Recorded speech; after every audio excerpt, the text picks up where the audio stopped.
Tonight, the story of a civilization that ruled the known world for more than 1,000 years, and the mysteries it left behind that no historian, no archaeologist, no engineer can fully explain. Rome built roads that still carry traffic 2,000 years later. Rome poured concrete that modern science cannot replicate. Rome vanished from its own capital, and no one is entirely certain why. These are 10 of those mysteries. Welcome to Eyes of Earth. I am glad you are here tonight, wherever here is for you. Somewhere quiet, I hope. Somewhere dim. Perhaps you are already in that comfortable middle territory between awake and not quite awake. That is where you are meant to be. Let the day fade behind you. Lower your brightness. Let this wash over you. There is no test at the end. There is only the long, slow drift of history and the gentle company of questions that have waited 2,000 years for an answer. We begin in the city itself. Not the Rome of marble and emperors, but the Rome beneath Rome, the layer that came before the legend. Long before Julius Caesar, before the Republic, before the first stone of the Forum was laid, something stood on those 7 hills. The Romans themselves did not know what it was. They inherited it. They built on top of it. They told stories about it that contradicted each other. And that is where the mystery begins. The Romans believed their city was founded in the year that we now call 753 before the Common Era. They believed it had been founded by a man named Romulus, who had killed his brother Remus on a hill that would later be called the Palatine. They believed this story so completely that they built temples to it, carved it into marble, taught it to their children for 1,000 years. It was not true. Or rather, it was not the whole truth.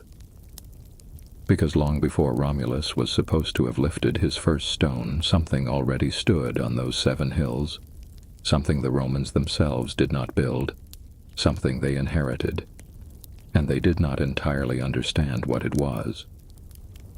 To the north of early Rome lived a people called the Etruscans. They built cities of stone when the Romans were still living in huts. They wrote in an alphabet that the Romans would later borrow and reshape into the letters that still spell our words tonight. They engineered drainage tunnels, terraced foundations, and temple platforms with a precision that the Romans would spend centuries learning to imitate. The earliest kings of Rome were Etruscan: Tarquinius Priscus, Servius Tullius, Tarquinius Superbus. 3 of the 7 legendary kings did not speak Latin as their first language. They spoke Etruscan. And when they built the first great works of the city, the Cloaca Maxima, the great sewer that drained the marsh between the hills, the first temple on the Capitoline, they built them in the Etruscan manner. That matters because the Romans, in their later centuries, did not like to admit this. They preferred the story of Romulus. They preferred a founding that was Roman from the first stone. The Etruscan layer was awkward. It suggested that Rome had not invented itself.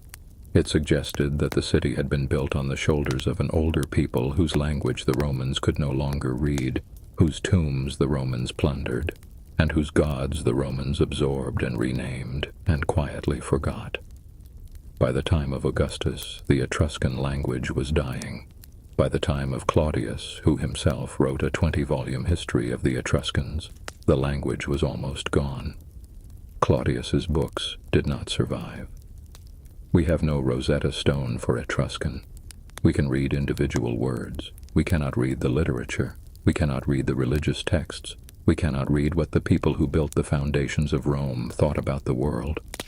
An entire civilization sitting directly beneath the feet of the Caesars. And the Caesars themselves could not fully translate it. In the heart of the old Forum, between the Curia and the Temple of Saturn, there is a slab of black marble set into the pavement. The Romans called it the lapis niger, the black stone. By the time of Julius Caesar, the Romans were already uncertain what the lapis niger was. Some said it marked the tomb of Romulus. Some said it marked the place where Romulus had been murdered by the senators. Some said it marked the tomb of Hostus Hostilius, a grandfather of one of the early kings. The Romans of the late Republic did not agree because they did not know. What they did know was that beneath the black stone there was something older. When archaeologists lifted the slab in 1899, they found a buried sanctuary, a small altar, a truncated pillar, and on the pillar, an inscription.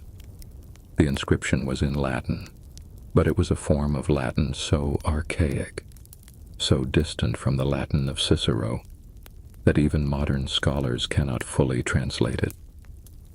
It is written in a way that reads alternately up, down, and across. It uses letters that had fallen out of use by the early Republic. It mentions a king. It mentions a curse. It threatens consecration to the gods of the underworld for anyone who disturbs the site. It was old when Rome was young. The Romans of the classical period could not read it. They knew it was sacred. They knew it was dangerous. They covered it with black marble and walked over it for 500 years. And that is the strange truth of the lapis niger. It is not a mystery that was lost to us. It was a mystery that was lost to the Romans themselves. Near the Palatine hill, the Romans maintained a sealed pit. They called it the Mundus.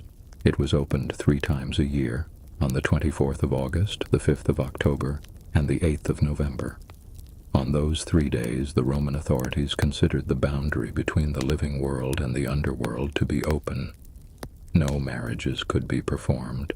No public business could be transacted. No soldier could go to war. The rest of the year, the pit was sealed beneath a great stone called the lapis manalis, the stone of the spirits. What was in the pit? The Romans gave different answers in different centuries.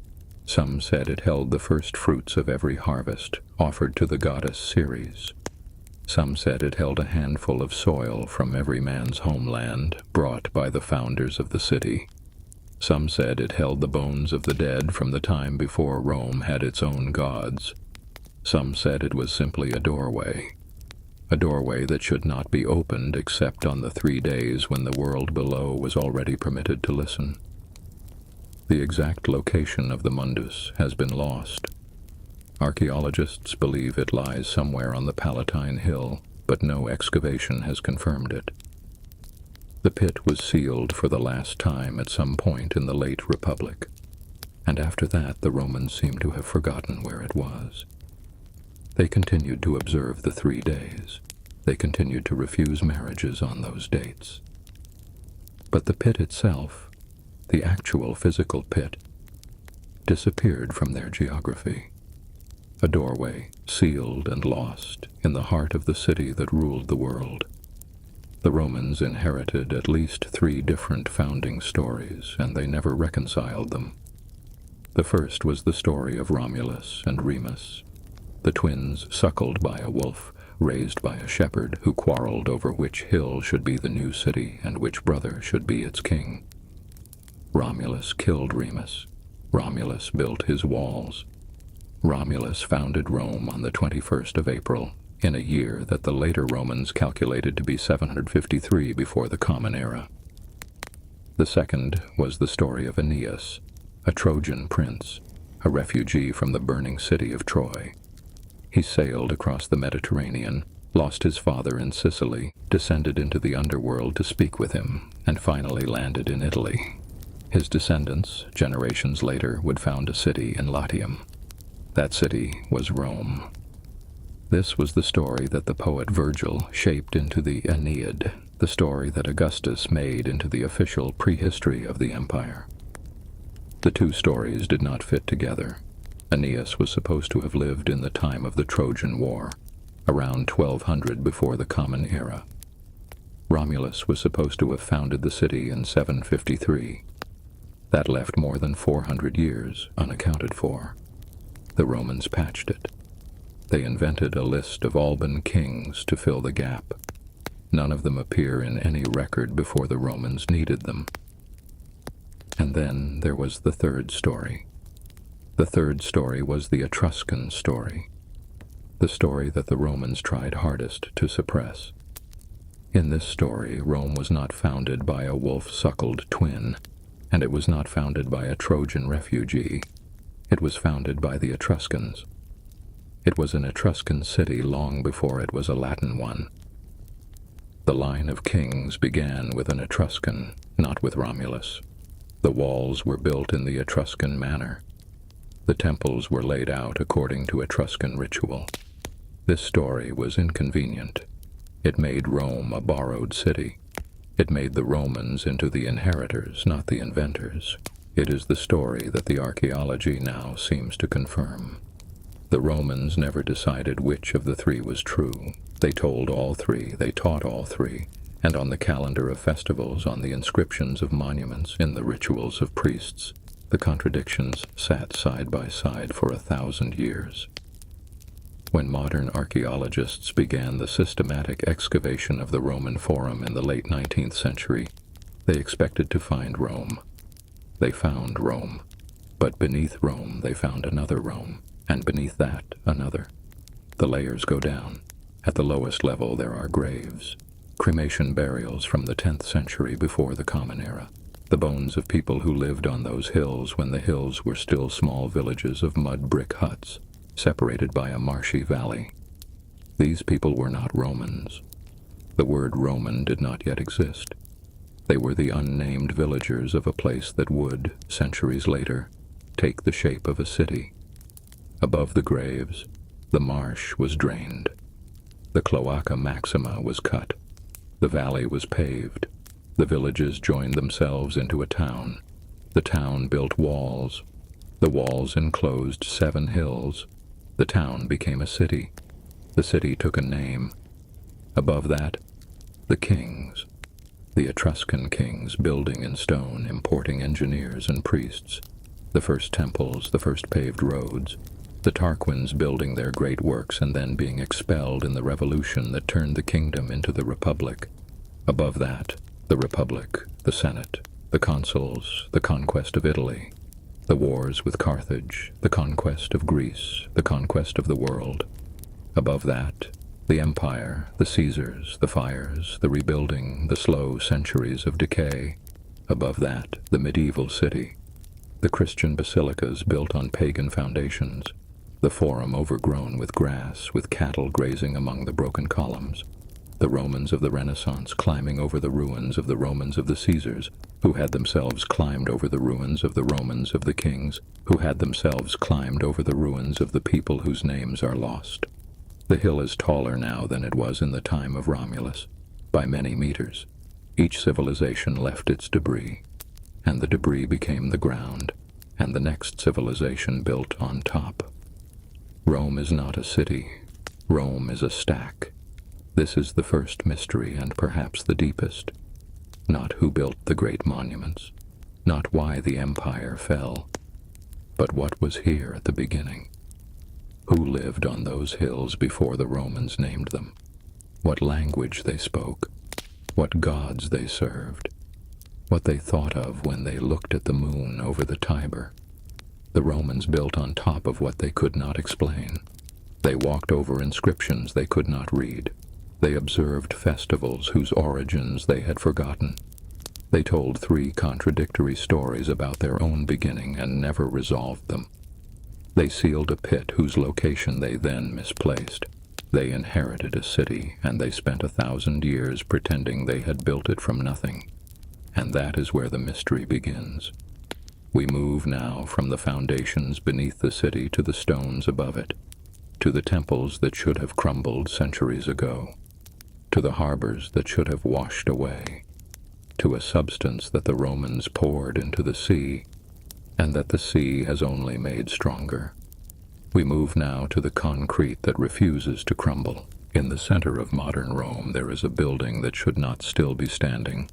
It has stood for 1,900 years. It has survived the fall of an empire, the sack of barbarians, the wars of the Middle Ages, the bombs of the 20th century. Its dome is the largest unreinforced concrete dome in the world. It was the largest when it was built, and it remains the largest today. In all the centuries since, no one has poured a single piece of concrete that can match it. The building is called the Pantheon. The concrete inside its walls was mixed by hands that had no machines, no steel reinforcement, no modern chemistry, no knowledge of what we now call material science. The men who poured it did not know the word for atom. They did not know what calcium silicate was. They worked from a recipe handed down by their fathers and their fathers' fathers, and a tradition that stretched back into a past the Romans themselves could no longer remember. And the concrete they poured has grown stronger over time. That is the mystery of tonight's second chapter. Not that the Romans built well. Many ancient peoples built well. The mystery is that they built something modern science still cannot fully reproduce, and they did so with materials that by every law of chemistry we currently understand should have failed. To understand why Roman concrete is strange, it helps to understand what ordinary concrete does. Modern concrete is made of three things: cement, which is the binding agent, aggregate, which is sand and gravel, and water. The cement reacts with the water in a chemical process called hydration. As it hydrates, it forms crystals. Those crystals lock the sand and gravel together. The whole mass becomes hard. Once it is hardened, the reaction is supposed to be finished. After the reaction is finished, modern concrete begins to die. Water seeps in. The water carries small amounts of acid from the air. The acid attacks the crystals. Tiny cracks form. The cracks widen. If there is steel reinforcement inside the concrete, and almost all modern concrete contains steel, the steel begins to rust. Rusting steel expands. The expansion splits the concrete from within. A modern highway bridge is designed to last between 50 and 100 years. A modern parking garage, perhaps 30. A modern apartment building, perhaps 80. The numbers vary by climate, by quality of construction, by the chemistry of the local water. But the principle is universal. Modern concrete is born strong and then it slowly weakens. Roman concrete does the opposite. The seawalls that Augustus's engineers poured into the Mediterranean 2,000 years ago are stronger now than they were the day they were built. The dome of the Pantheon has not cracked. The harbor at Caesarea, built by Herod the Great using Roman techniques and Roman materials, still stands beneath the waves on the coast of Israel. The aqueducts that carried water into the city of Rome still arch across the Italian countryside. Some of them, in remote stretches, still carry water. This should not be possible. By the chemistry that governs modern concrete, none of these structures should still be here. And yet here they are. For most of the last 1,500 years, no one knew how the Romans did it. When the empire fell, the knowledge fell with it. The construction guilds dissolved, the engineers scattered, the supply chains that had brought volcanic ash from the slopes of Mount Vesuvius to the building sites of the empire collapsed. The medieval builders of Europe forgot how to make true concrete. They built in stone and mortar. They built well, but they did not build in concrete. For 1,000 years, the formula was gone. The Romans had written about it. The architect Vitruvius, in the 1st century before the Common Era, had described it in his book On Architecture. He named the key ingredient. He called it pulvis puteolanus, the powder of Puteoli. A volcanic ash, he wrote, found in great quantity around the Bay of Naples, which, when mixed with lime and seawater, would harden underwater into a stone-like mass. Vitruvius described the proportions. He described the curing. He described the results. But the medieval and Renaissance readers of Vitruvius could not reproduce what he described. They tried. They mixed lime and sand and water in the proportions he gave. They got mortar. They did not get Roman concrete. Something was missing. Some step. Some material. some understanding that Vitruvius had assumed his readers would already possess, and had therefore not written down. The recipe was lost the moment the last man who knew it stopped speaking. It would not begin to come back until the 20th century, and even then, only piece by piece, only after decades of patient laboratory work, only after the discovery that the answer was not just in what the Romans had added, but in what the seawater itself had done. The volcanic regions around Naples produce an ash that is unlike most other ash on Earth. When Vesuvius and the surrounding volcanoes erupted in prehistory, they threw out clouds of glass-like fragments rich in silica and alumina. The fragments settled, the wind compacted them, the rain wet them and dried them and wet them again over thousands of years. What remained was a fine, porous, slightly reactive powder. The Romans called it pulvis puteolanus, after the town of Puteoli where it was quarried. We call it pozzolana. It is one of a small family of natural materials known as pozzolans. What pozzolans do is unusual. Ordinary sand is chemically inert. You can mix it with lime and water all day and the lime will set, but the sand will not contribute anything to the hardening. Pozzolanic ash is different. When wet, it reacts with the lime. It contributes its silica, it contributes its alumina. Together they form not the simple calcium hydroxide crystals of ordinary mortar, but a more complex family of compounds.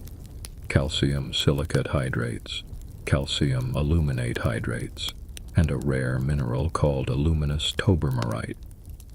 These compounds are stronger than ordinary mortar. They are denser, they are more resistant to acid, and they have a strange property that modern engineers spent most of the 20th century failing to understand. They keep growing, slowly, patiently, over decades, over centuries. The crystals continue to form in the pores of the concrete. They fill the small cracks before the cracks have a chance to widen. They knit the structure together a little more tightly each year. A Roman seawall is not a static object.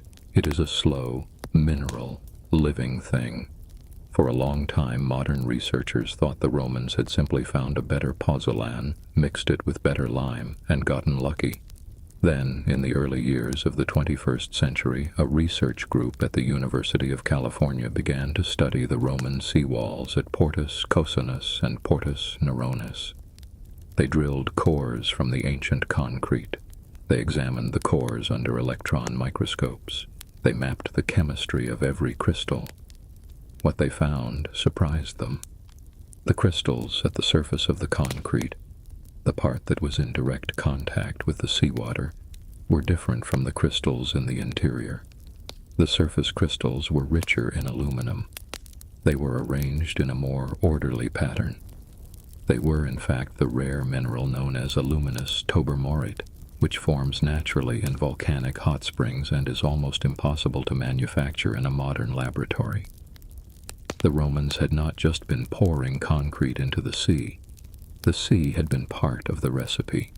When seawater seeped into the Roman concrete, which in a modern bridge would be the beginning of the end, it carried dissolved ions of magnesium and sulfate. Those ions reacted with the Roman lime and the volcanic ash and the moisture already inside the concrete. The reactions formed new crystals. The new crystals were stronger than what they had replaced. The seawater, which destroys modern concrete from within, was rebuilding the Roman concrete from within. The Romans had built a material that gets better when you try to destroy it. It is not clear whether they understood this. Vitruvius does not say so. No Roman writer says so. The engineers may have known only that the recipe worked. They may not have known why. They poured the concrete. They watched the seawalls hold. They built more seawalls, and the seawalls have been holding ever since. Since the rediscovery of the aluminous tobermarite reaction, modern engineers have made real progress. There are now several research groups working on what is called self-healing concrete. Some of these formulations use volcanic ash. Some use bacteria that secrete calcium carbonate when water enters a crack. Some use capsules of healing agent that burst when the surrounding concrete is stressed. The work is real. The patents are filed. The first commercial applications are being trialed in harbor walls and bridge decks. But none of these formulations is, yet, Roman concrete. Roman concrete contains something modern concrete does not. It is not just the volcanic ash, although that is part of it. It is not just the seawater chemistry, although that is part of it. It is the slow, unhurried curing time. The Romans did not pour their concrete and use it the next day. They allowed it to cure for months, sometimes years. The crystals had time to form properly. The pores had time to align. The structure had time to settle into the shape that would let it grow stronger rather than weaker for the next 2,000 years. Modern construction cannot afford that time. A modern building is poured, set, and occupied within weeks. The economic pressure to move fast is absolute. We have lost, perhaps permanently, the patience that the Roman recipe requires. There is something else. The Romans worked in small batches. Each pour was mixed by hand, by men who could feel the consistency of the wet concrete and adjust it as they worked. A modern concrete plant produces uniform output by the cubic meter, perfectly mixed, perfectly proportioned, perfectly inert to the judgment of any human hand. The Roman concrete varies slightly from one section to another. The variation may be part of what makes it last. We can now write the chemistry. We can now run the simulations. We can now reproduce, in a laboratory, the aluminous tobermorite reaction. But we cannot, on an industrial scale, build the pantheon. Not because we lack the science, because we lack the time, and because we lack the hand. The Romans did not know what they were doing, not in the way we mean it. They did not know the atomic structure of aluminous tobermorite. They did not know the ionic chemistry of magnesium and sulfate in seawater. They did not know why the seawalls grew stronger, but they knew that they did. And they passed the recipe down, father to son, master to apprentice, generation to generation, for as long as the empire lasted. When the empire stopped, the recipe stopped. The knowledge was not written down in a form that survived. It lived only in the hands of the men who made it. When those hands closed, the knowledge closed with them. We are still trying to open it. The dome of the Pantheon still stands. The sea walls of Caesarea still resist the Mediterranean. The aqueducts still arch across the Campagna. And in laboratories from California to Berlin, men and women in white coats are still scraping samples from 2,000-year-old concrete, still measuring its crystals, still asking the question that the Romans themselves could not have answered. How did you do this? The concrete does not say. It only stands. It only grows quietly stronger. It only waits for the next 2,000 years, which, on the evidence of the first 2,000, it will weather without complaint. That is where the mystery begins. We move now from the stone of the empire to the water that ran through it, from the concrete that grew stronger in the sea to the lead that flowed through every Roman home, from a substance that may have built Rome to a substance that may have killed it. We move now to the lead pipes of the empire. In the year 97 of the Common Era, a man named Sextus Julius Frontinus was appointed water commissioner of the city of Rome. He was a former consul. He had governed Britain. He had commanded armies. He was now in charge of pipes. He took the job seriously. He walked the length of every aqueduct. He measured the flow. He counted the leaks. He drew up an inventory of the system that had been growing channel by channel for more than 3 centuries, from the first aqueduct built in the year 312 before the Common Era, to the great Aqua Claudia completed under the Emperor Claudius, to the smaller distributing lines that branched out into the streets and homes and fountains of the imperial capital. Frontinus wrote a book about what he found. He called it De Aquaeductu, on the aqueducts. It survives. We can read it tonight, 1900 years later. And what Frontinus describes as one of the most extraordinary engineering achievements of the ancient world. 11 aqueducts, 500 kilometers of channels, hundreds of thousands of cubic meters of water flowing into the city every single day, public fountains in every neighborhood, baths that could hold thousands of bathers, a standard of clean running water that no other city on earth would match again for nearly 2,000 years. Frontinus was proud of the system. He had every reason to be. He did not know that the pipes were killing the people who drank from them. Or perhaps, and this is the deeper mystery of tonight's third chapter, perhaps they were not. The Romans called their pipes fistulae. The smallest fistulae were the size of a finger. The largest were as thick as a man's leg. They ran beneath the streets of the capital, branched into the courtyards of the wealthy, fed the public fountains, and carried water from the great aqueducts to the cisterns and bath complexes of every district. They were made of lead. The Romans knew lead. They mined it in Britain, in Spain, in Sardinia, in the mountains of the Balkans. They smelted it in great quantities.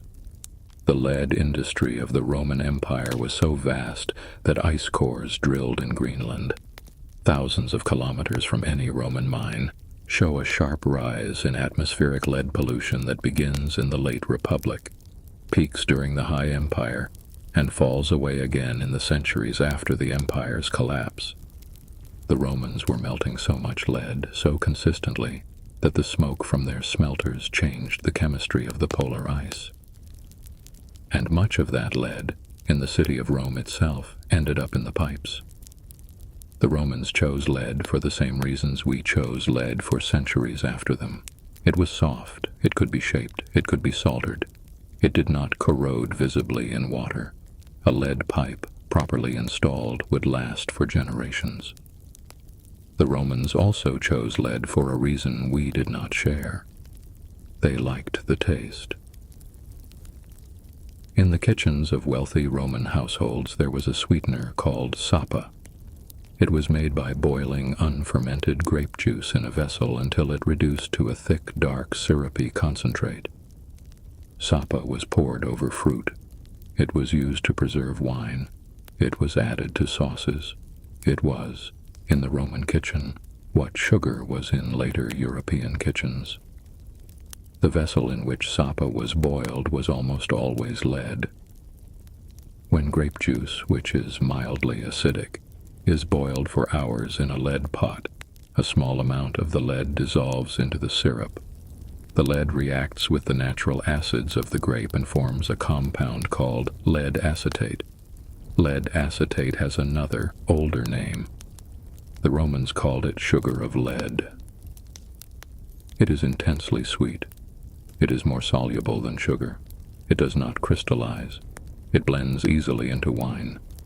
The Romans, who did not have cane sugar and who had only limited honey, valued sapa precisely because it sweetened without fermenting.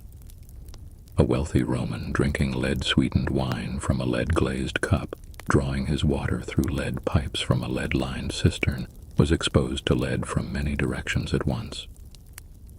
And lead, taken in small amounts over many years, does not announce itself. Lead is a heavy metal. It is chemically similar to calcium. The body, which is built to absorb calcium and to use it in bone and in nerve and in muscle, cannot easily tell the difference between calcium and lead. So the body takes the lead. It deposits the lead in the bones. It carries the lead in the blood. It moves the lead across the placental barrier from mother to unborn child. Once the lead is in, it is hard to remove. In small doses, over a long time, lead poisoning is quiet. It causes irritability. It causes joint pain. It causes a slow loss of cognitive function, the kind of slow loss that the sufferer does not notice, and the people around the sufferer attribute to age or to overwork or to the weather. It causes infertility. It causes miscarriage. It causes a certain dullness of mind that a Roman might have called melancholy. In larger doses, over a shorter time, lead poisoning is loud. It causes severe abdominal cramps that the Romans called colica pictonum. It causes paralysis of the wrists. It causes the gums to turn blue along the line of the teeth. It causes seizures. It causes death. The Roman medical writer Vitruvius, the same Vitruvius who described the recipe for concrete, actually warned against the use of lead pipes. In his book on architecture, he writes that water from lead pipes is unwholesome, and that the workers in lead foundries grow pale and weak. He recommends clay pipes instead. The Romans read Vitruvius. They built in lead anyway. For most of the last 2,000 years, the theory that lead poisoning damaged the Roman Empire was just that, a theory, a speculation, an argument made by historians who were impressed by the size of the lead industry and the prevalence of lead in Roman daily life, and who looked at the long decline of the empire and wondered whether the two were connected. The bones themselves were silent. Then, in the 20th century, archaeologists began to test the bones of Romans who had died in Pompeii and Herculaneum, preserved by the volcanic ash of Vesuvius in 79 of the Common Era.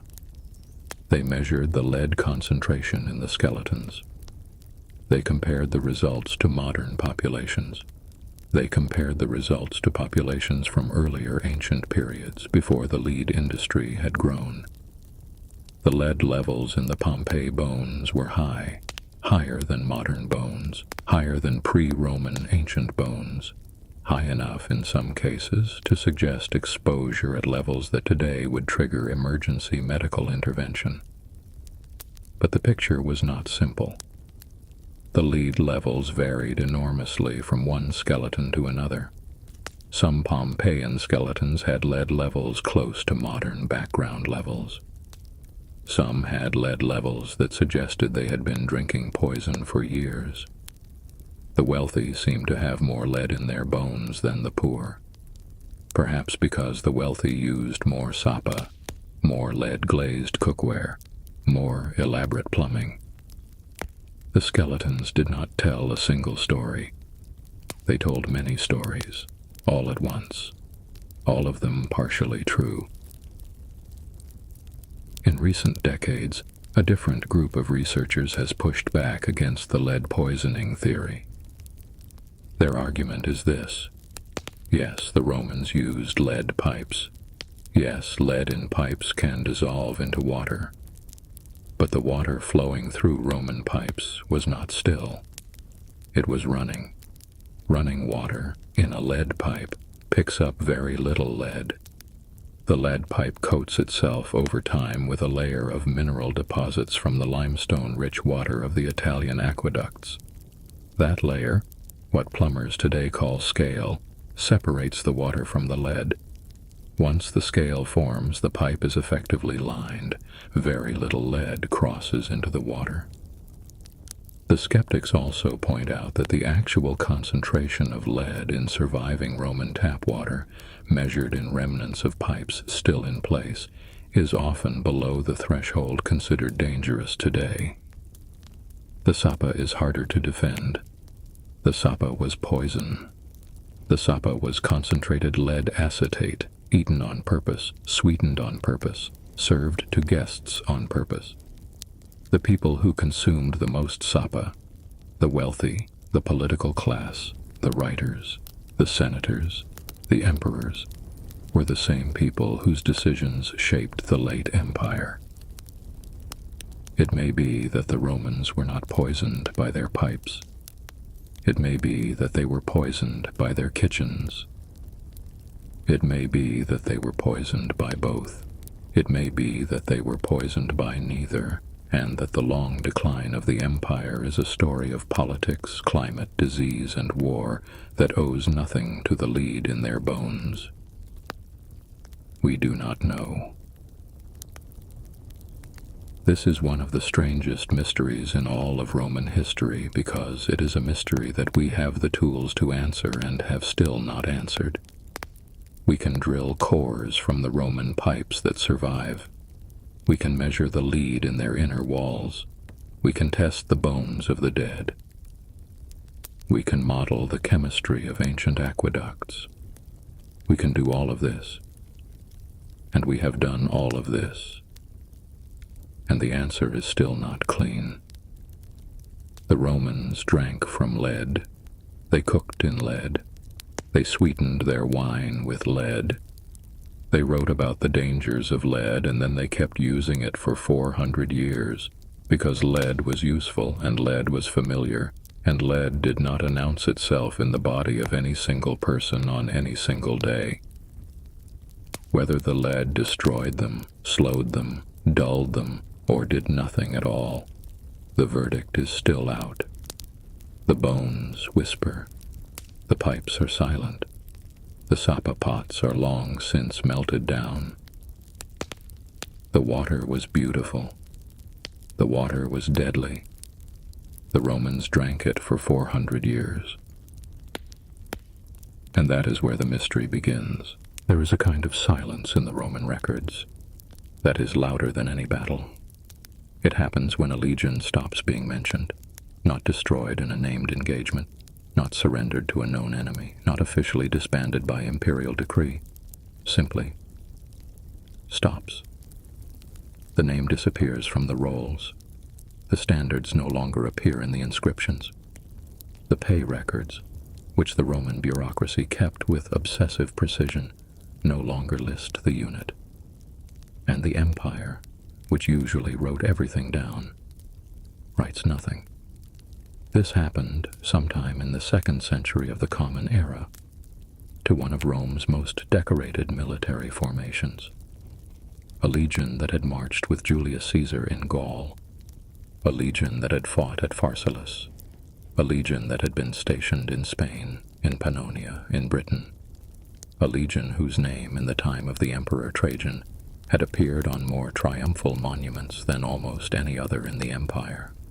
Its full name was Legio Nona Hispana, the 9th Spanish Legion. 5,000 men at full strength, cavalry attached, engineers attached, auxiliary cohorts marching alongside, a small city of soldiers moving as one body across the provinces of the Roman world.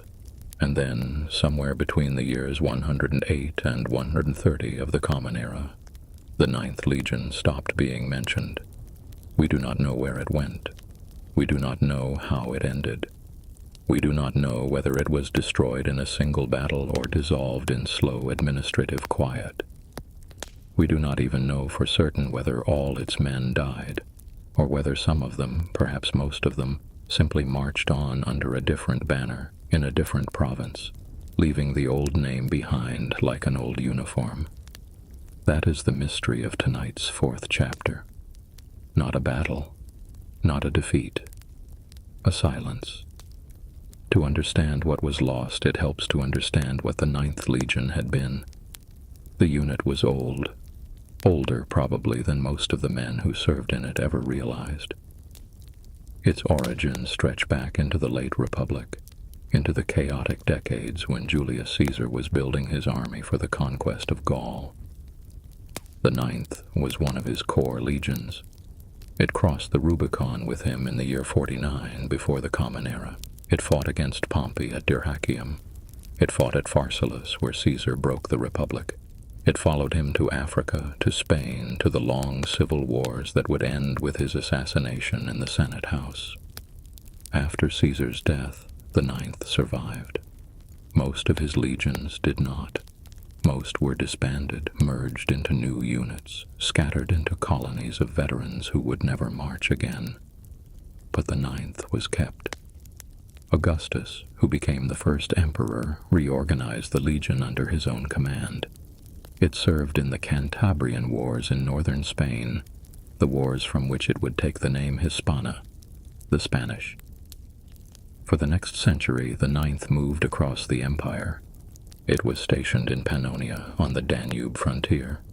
It was sent to Britain in the year 43 of the Common Era as part of the invasion force under the Emperor Claudius.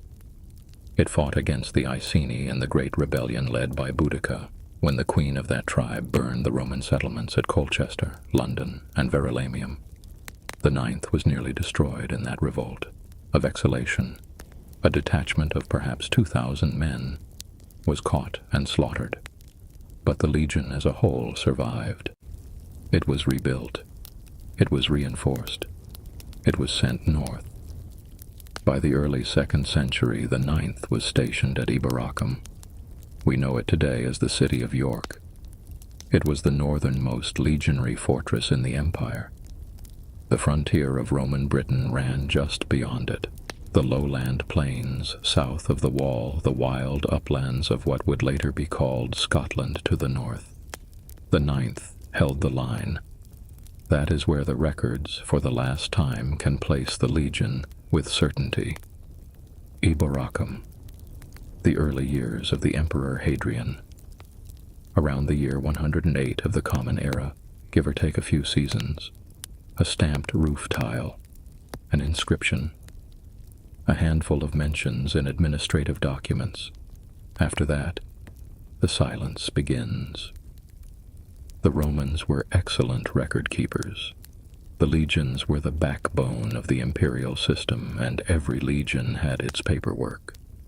There were lists of officers, lists of pay scales, inscriptions on monuments commemorating campaigns, stamps on bricks and tiles, identifying which legion had built which wall.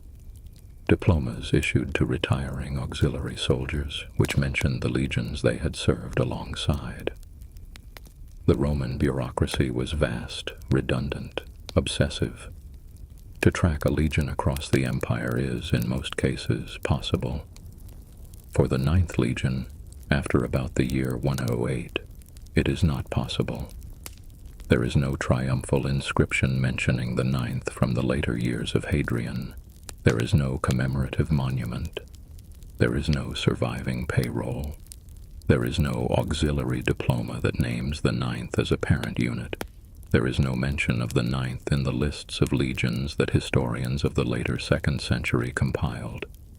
Around the middle of the 2nd century, when the Emperor Marcus Aurelius reorganized the legions, the Ninth is simply not on the list. The empire has, by that time, 28 or 30 legions. The Ninth is not among them. Where it once was, there is a gap. The gap is not announced. No Roman historian writes, "The Ninth Legion was destroyed in such and such a year." No emperor declares a state mourning. No coin is minted commemorating the lost standards. The empire, which usually noticed the loss of a legion with the same intensity that a man notices the loss of a limb, says nothing. This is the strange shape of the mystery. Not that we have a story we cannot verify. We have no story at all. For most of the modern age, the most popular explanation for the disappearance of the Ninth has been a military catastrophe in the north of Britain. The theory goes like this. Around the year 117 or 118, the tribes of Caledonia, the highland regions north of the Roman frontier, rose in rebellion. The Ninth Legion, stationed at Eboracum, was sent to suppress the revolt. It marched north. It crossed the moors. It engaged the Caledonians in their own country on their own terms. It was destroyed. This theory was made famous in the 20th century by the novelist Rosemary Sutcliffe, whose book, The Eagle of the Ninth, published in 1954, told the story of a young Roman officer searching for the lost standard of his father's legion in the mists of the Scottish Highlands. The book was widely read. It shaped the imagination of generations of readers. It was made into films. It made the disappearance of the Ninth Legion into a story that almost every educated person in the English-speaking world has heard.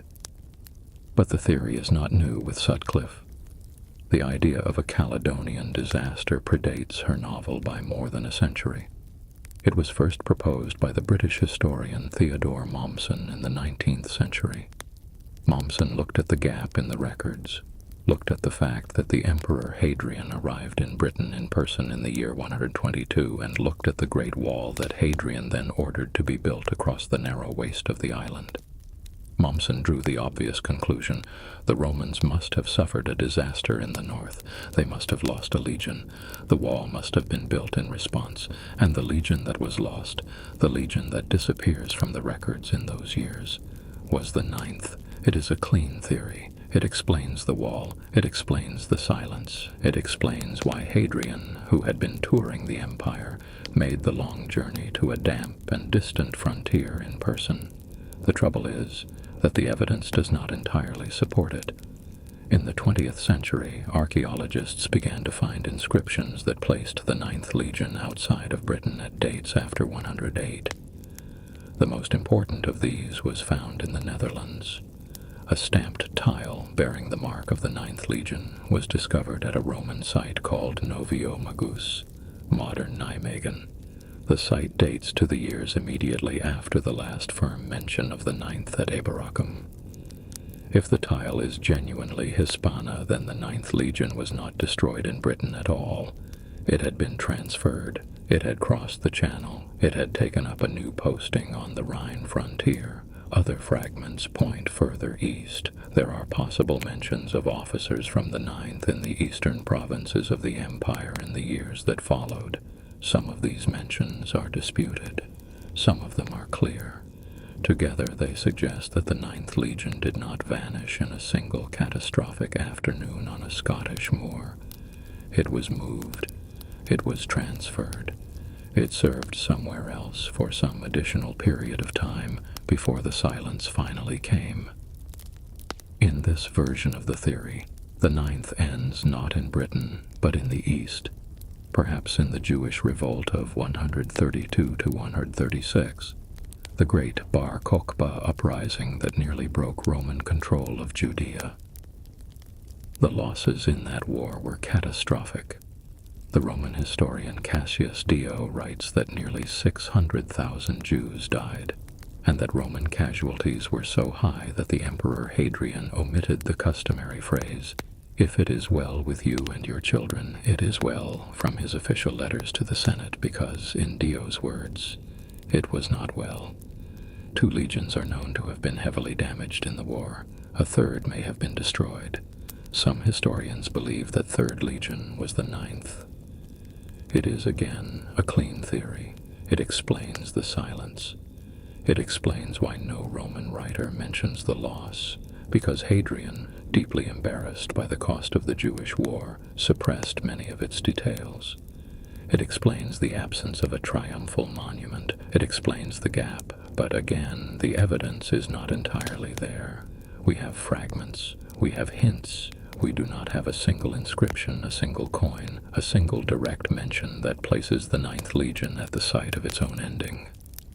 There is a third possibility, the quietest of the 3. Perhaps the Ninth Legion was not destroyed at all.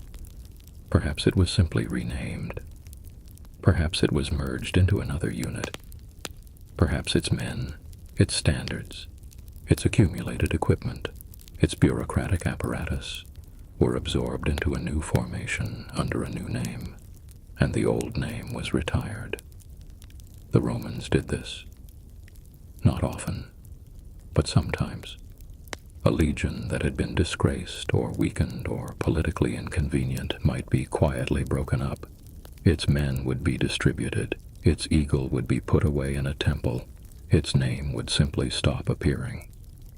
If this is what happened to the Ninth, then the story is not a story of battle.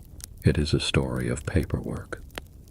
A clerk somewhere, perhaps in Rome, perhaps in the provinces, drawing a line through a name, a standard being lowered for the last time and folded into a chest, a garrison being marched in the early morning out of a fort that would be staffed the following week by men in different uniforms.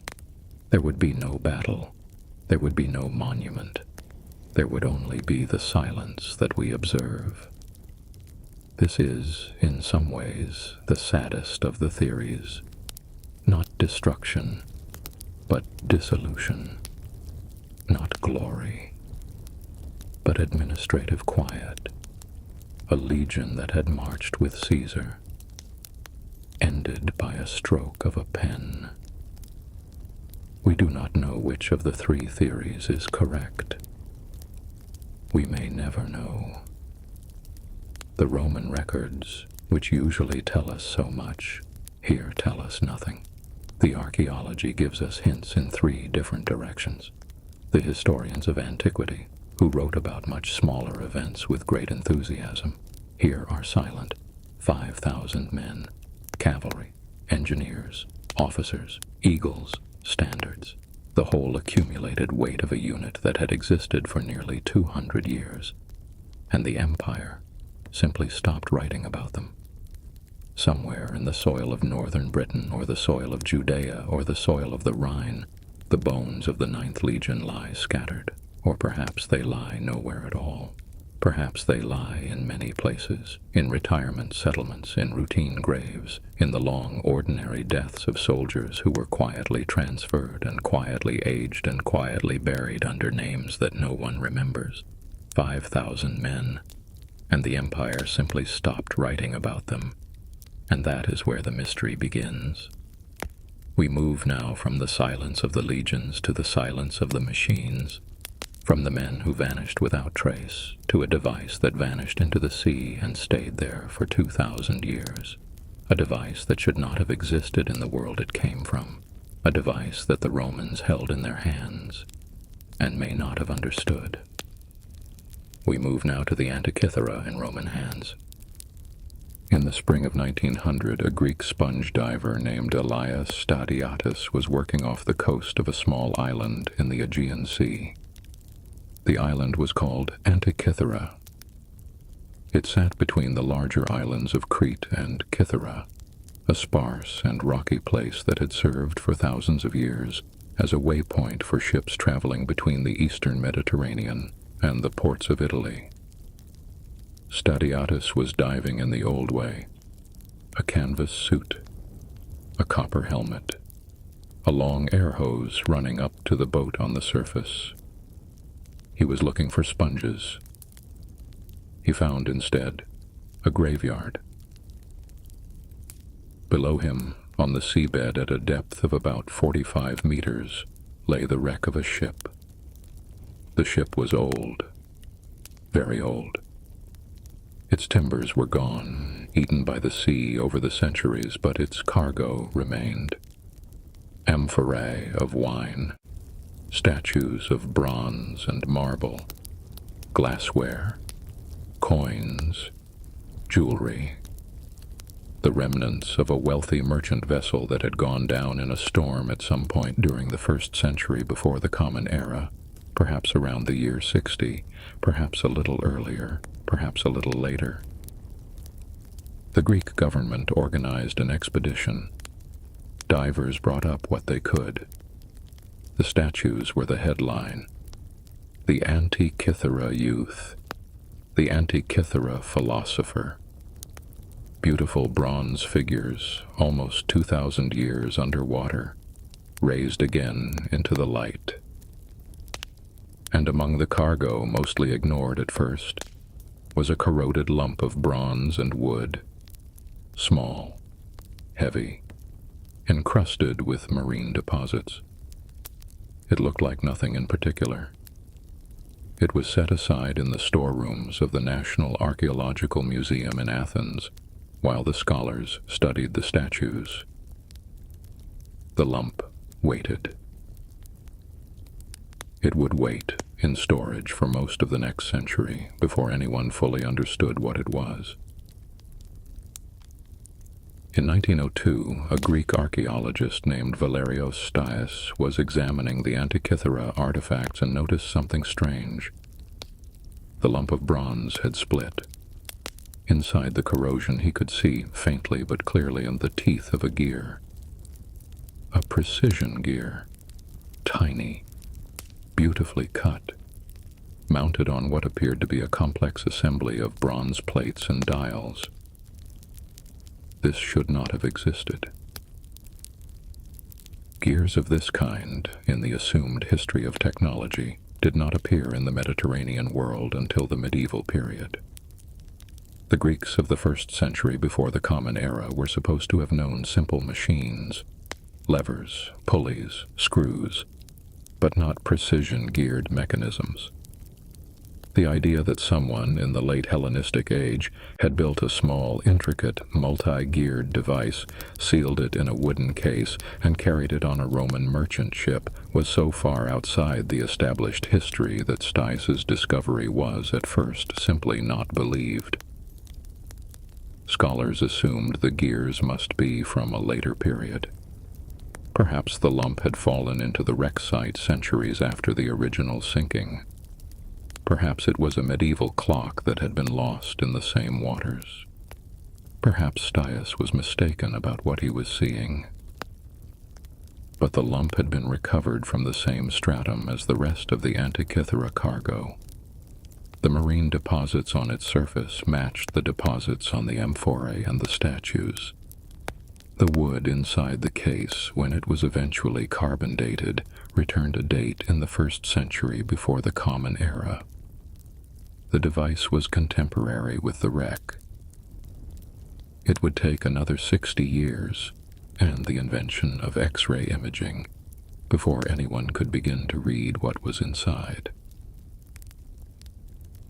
In the 1950s, a British physicist named Derek de Solla Price began to study the Antikythera mechanism in detail. He took the first X-ray photographs. He counted the visible gears. He measured their teeth. He began to reconstruct, on paper, the geometry of a machine he could not actually take apart. What Price found, and what generations of researchers have confirmed and extended since, is that the Antikythera mechanism is an astronomical computer. It is a device, roughly the size of a modern shoebox, that contains at least 30 interlocking bronze gears. The gears are arranged in trains. The trains are arranged to model the motion of the sun, the moon, and the visible planets across the sky. The mechanism has dials on its front face that show the position of these bodies at any given date.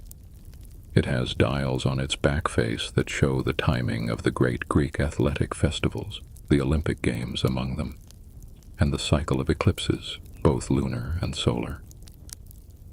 A user turning the crank on the side of the mechanism could read the sky of any date, past, present, or future, within the range of its calibration. The mechanism could predict an eclipse decades in advance. It could show which day of the year the Olympic Games would fall on in a given Olympiad. It could display the phases of the moon. It could, by some readings of its remaining gears, even compensate for the elliptical irregularities of the moon's orbit, a level of mathematical sophistication that would not be matched in any other known device for more than 1,000 years. It was, in the strict sense, a computer, not in the modern electronic sense, but in the older sense of the word, a thing that computes, a device that takes an input and produces a calculated output, a small, hand-cranked bronze model of the heavens. And it had been built by Greek hands somewhere in the eastern Mediterranean more than 2,000 years ago. The ship that sank off Antikythera was, by every available indication, a Roman merchant vessel. It was carrying goods bound for the Italian ports. Some of the statues on board were known Greek artworks of an earlier century, antiques in the Roman taste of the time. Some of the cargo was new.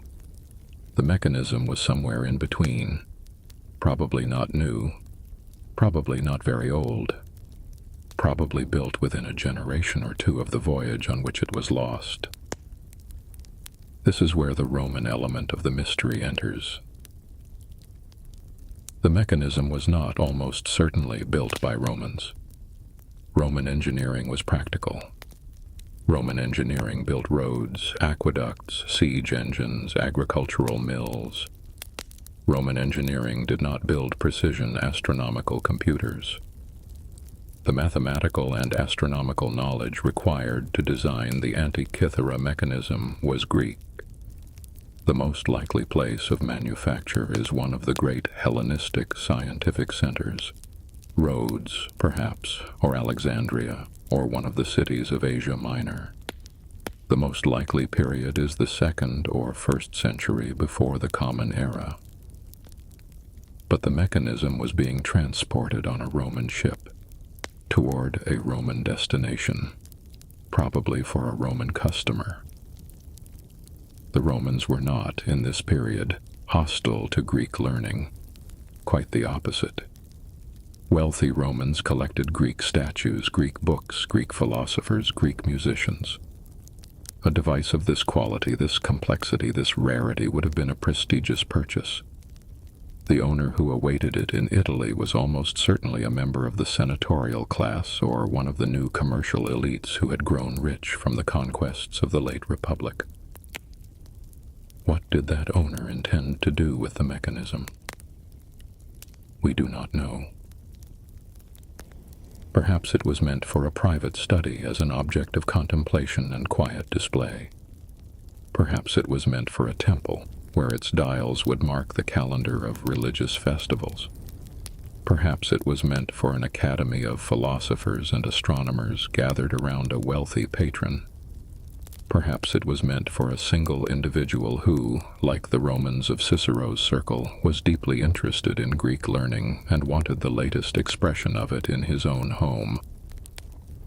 The ship sank. The buyer never received the cargo.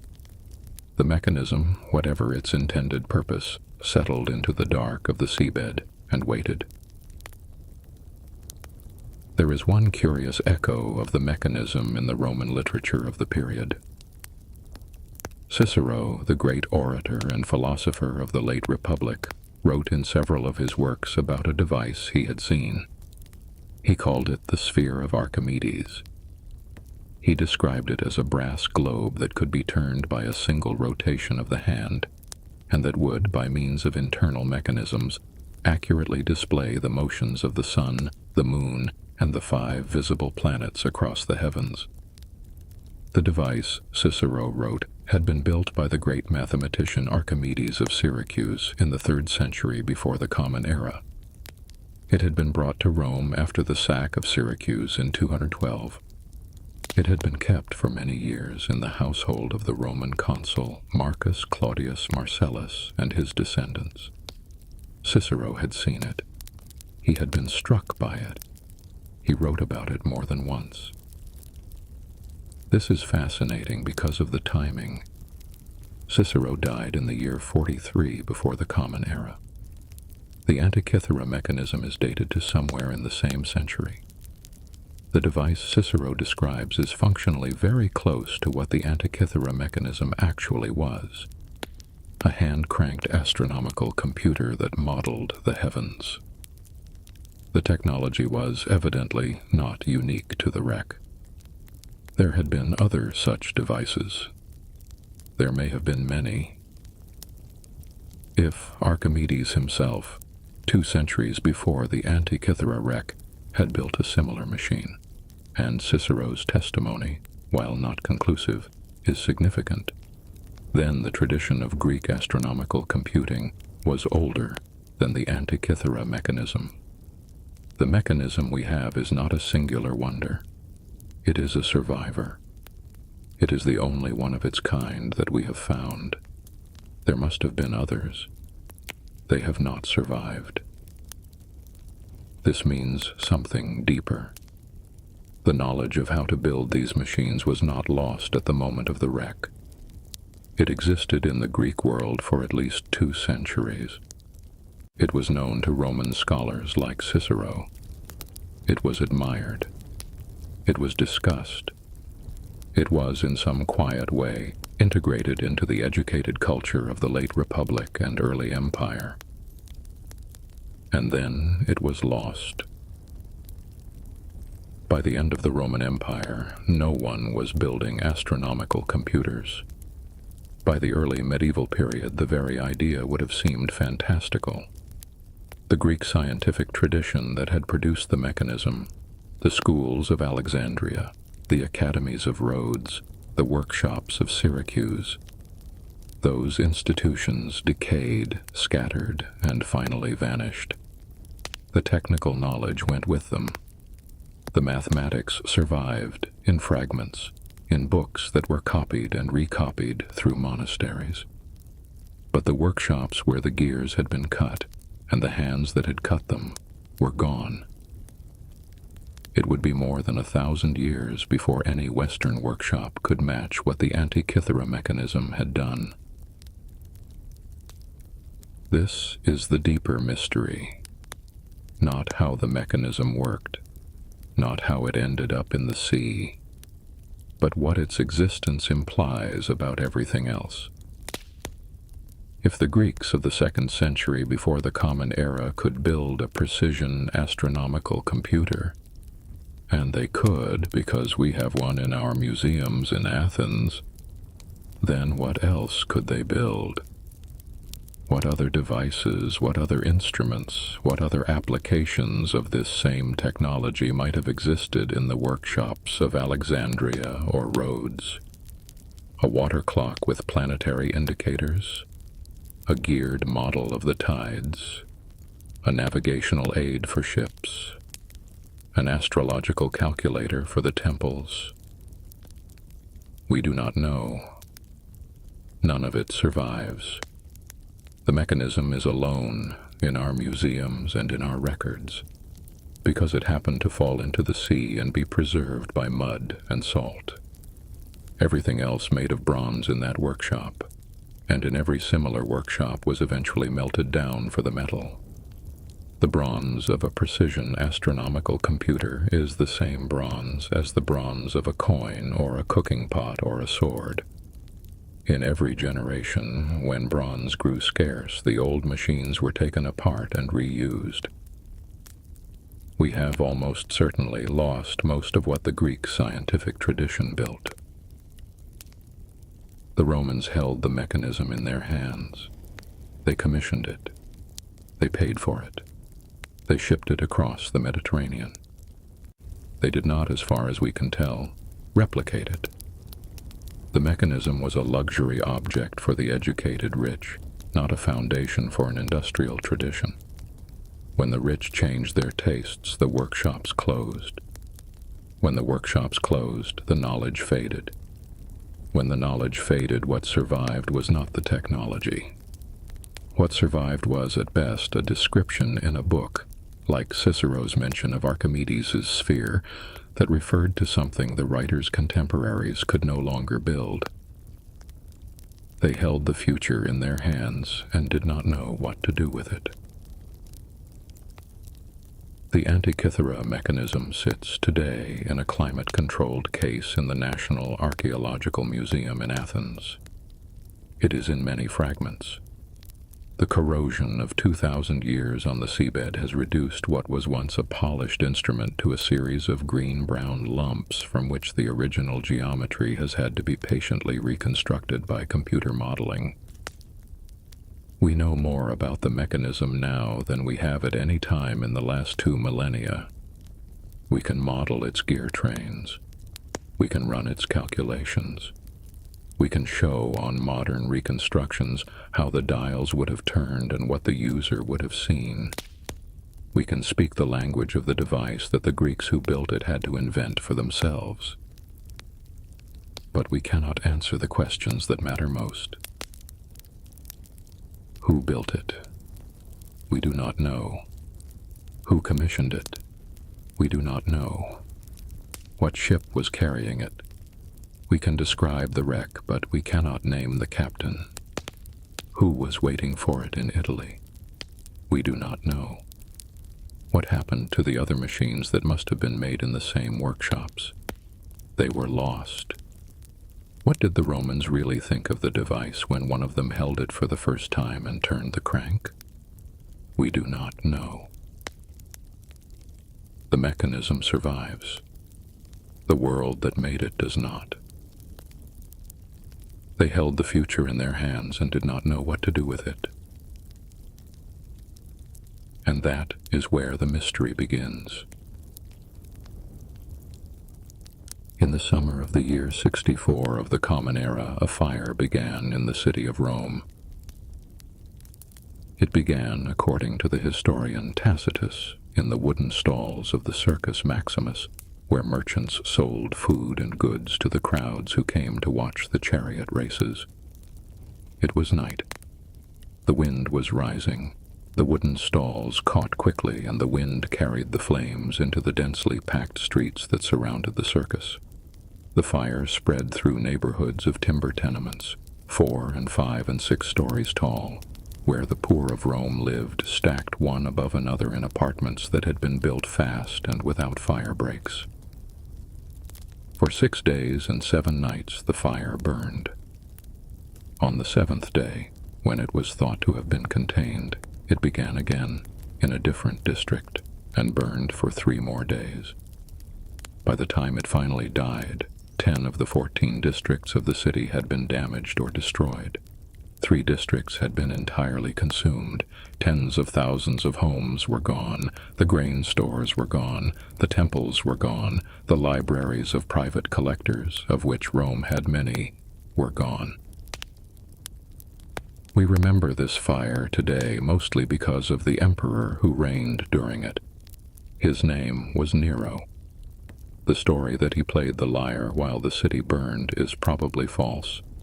The story that he tried to blame the fire on the Christians and that he executed many of them in the aftermath is true. The story that he used the destruction as an excuse to build himself an enormous new palace, the Domus Aurea, the Golden House, on the cleared ground of the old city center is also true. But the story that matters for tonight's 6th chapter is none of these. The story that matters is what was lost. Because in that fire, and in the smaller fires that came before it, and the larger fires that would come after it, the city of Rome lost some of the most important libraries that the ancient world ever assembled. We have lists of the books that were in those libraries. We have descriptions of their contents. We have the names of the works. What we do not have is the works themselves. They burned. And the empire never wrote them down again. To understand the loss, it helps to understand what a Roman library was. Not a building of paper, a building of papyrus and parchment scrolls. Each scroll was rolled tightly around a wooden or bone rod. Each scroll held a single book of a work, usually somewhere between 1,500 and 3,000 words, which today would be the length of a long magazine article. A work like the Iliad, which we read today as a single book, would have been 24 separate scrolls in a Roman library. A history like that of Livy, which ran to 142 books, would have been 142 scrolls. They were stored in pigeon-holed shelving units, like wine racks, with a small tag hanging from the end of each scroll giving the title and the author. A great library, like the one assembled by Augustus on the Palatine Hill, or the one assembled by his successor Tiberius, or the great public library of Trajan that would come later, held tens of thousands of these scrolls. Some of the works were originals written by the author's own hand. Most were copies made by professional scribes who specialized in particular kinds of text. The libraries collected Greek and Latin works alongside each other. They collected the canonical authors that everyone knew, and they collected the obscure authors that no one else had read. The wealthy patrons of Rome competed to build the best libraries. They sent agents into the eastern provinces to buy old scrolls from Greek scholars. They commissioned new copies of works that were going out of circulation. They lent rare texts to each other and copied them. The aristocratic libraries of the late Republic and early Empire were taken together, the greatest concentration of written knowledge that the Western world would possess until the Renaissance. And papyrus burns easily. The most painful losses for those of us who try to understand the Roman world are the histories. The Romans were a people obsessed with their own history. They wrote about it constantly. Every senator of any standing was expected to know the deeds of his ancestors. Every aristocratic family kept written records, funeral orations, biographical sketches, accounts of battles in which the family's men had served. The professional historians built on these records. They produced multi-volume works that covered in detail the full sweep of the Roman past. Almost all of these works are lost. Take the case of Livy. We know Livy by name. We know he was born around the year 59 before the Common Era. We know he wrote a history of Rome called Ab Urbe Condita, from the founding of the city, that covered the period from the legendary arrival of Aeneas to the early years of the Emperor Augustus. We know that this history ran to 142 books. We know it because the Romans of later centuries quoted it constantly, and they were careful to cite the book numbers. Of those 142 books, only 35 survive today. Books 1 through 10, which cover the legendary period and the early Republic. Books 21 through 45, which cover the wars with Carthage and the early conquests of the eastern Mediterranean. The rest, more than 100 books, are gone. We have summaries of some of them, written by later compilers.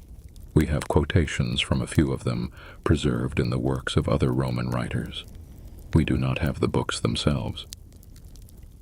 Imagine if, of the works of Shakespeare, we possessed only the first 3 plays and the last 7, and the rest were known only through brief summaries written by people who had read them once and remembered some of the highlights. That is roughly the situation with Livy, and Livy is one of the lucky ones. Most Roman historians have lost everything. Sallust wrote multiple histories. Most are lost. Tacitus wrote 2 great works covering the early empire. Significant portions of both are missing. The historian Cremutius Cordus, whose works praise the assassins of Julius Caesar, had his books burned in his own lifetime by order of the Emperor Tiberius, a deliberate destruction that the Romans called damnatio memoriae, the condemnation of memory. The historian Asinius Pollio wrote a definitive account of the civil wars between Caesar and Pompey. It is lost in its entirety. We know that Pollio wrote it because other writers mention it. We have not a single surviving sentence. The pattern repeats hundreds of times across every genre.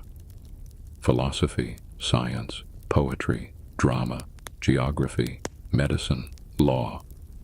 The Romans wrote about everything. Most of what they wrote is gone. The library that suffers the heaviest individual loss in the imagination of historians who think about these things is probably the great library that the Emperor Augustus established on the Palatine Hill. Augustus built it in the year 28 before the Common Era, as part of his temple complex dedicated to the god Apollo. The library was housed in a wing of the temple. It had 2 reading rooms, one for Greek works, one for Latin. It was open to scholars by appointment. It held, by the time Augustus died, somewhere between 30 and 50,000 scrolls. It was the most prestigious library in the city of Rome. To be invited to read there was a mark of high status. Augustus stocked the library carefully. He sent agents into the Greek East to acquire rare texts. He commissioned new copies of works that were falling out of circulation. He preserved with particular care the books of the early Latin authors, the founders of Roman literature, whose original manuscripts were already becoming rare. He included works of geography, astronomy, medicine, history. The library was meant to be a complete record of the literary and scientific heritage of the Mediterranean world, as that heritage existed in the time of Augustus. The library survived the fire of 64 of the Common Era. It was on the Palatine, slightly above the worst of the burning. but it did not survive what came later. In the year 363, in the reign of the Emperor Julian, the Palatine library caught fire. We do not know how. The sources mention it in passing, without details. The fire was contained before it spread to the rest of the imperial complex. But the library itself, with all its contents, was lost. 400 years of accumulation. The carefully selected scrolls, the rare early Latin works, the Greek scientific texts, the originals of authors whose copies had not been widely distributed, gone in a single night. A few of the works that had been popular enough to exist in many copies elsewhere survived in those other copies. Most of the rare and important works existed only in that one collection. When the Palatine burned, those works simply ceased to exist. We do not even have a complete list of what was lost. The library's catalog, which would itself have been a scroll or a series of scrolls, did not survive. We know the library was great.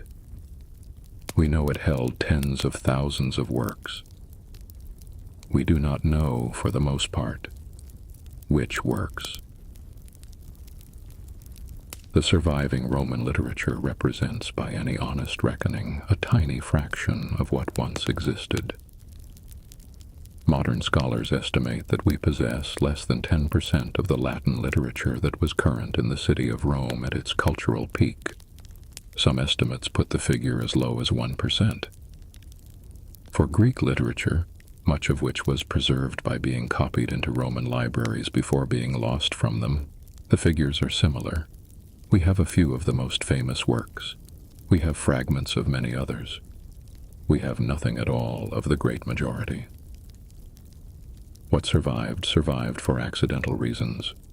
A work that was assigned in Roman schools was copied often enough that some copies eventually reached the monasteries of medieval Europe, where monks copied them again and preserved them through the centuries.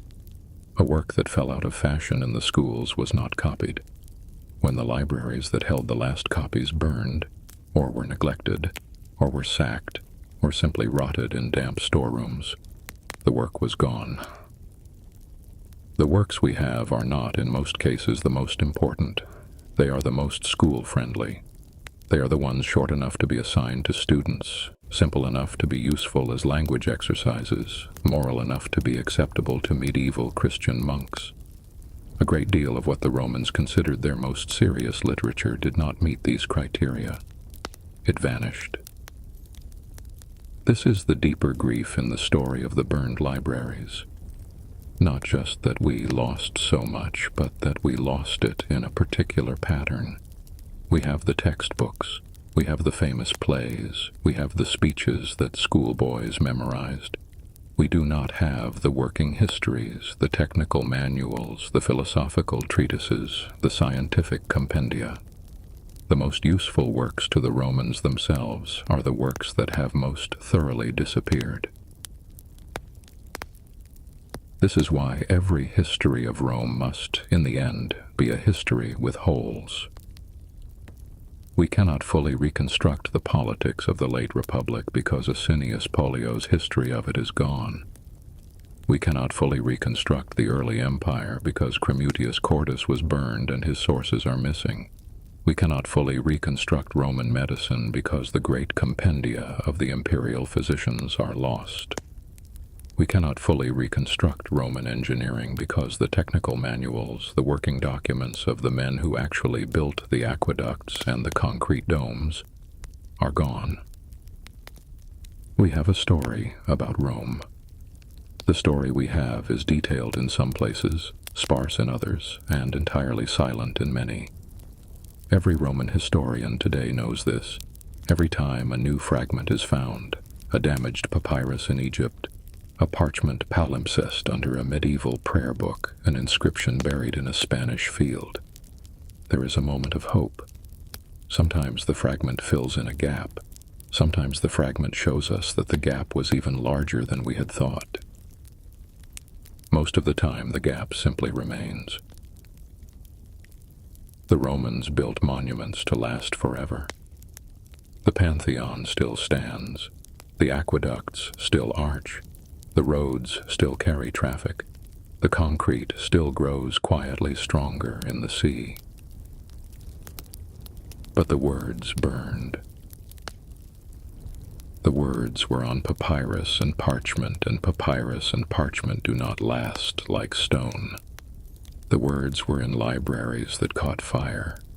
The words were copied by hand, scroll to scroll, generation to generation, and at every stage of copying, some words were lost and others were misread and others were silently corrected by the copyist to mean something different from what the original author had intended.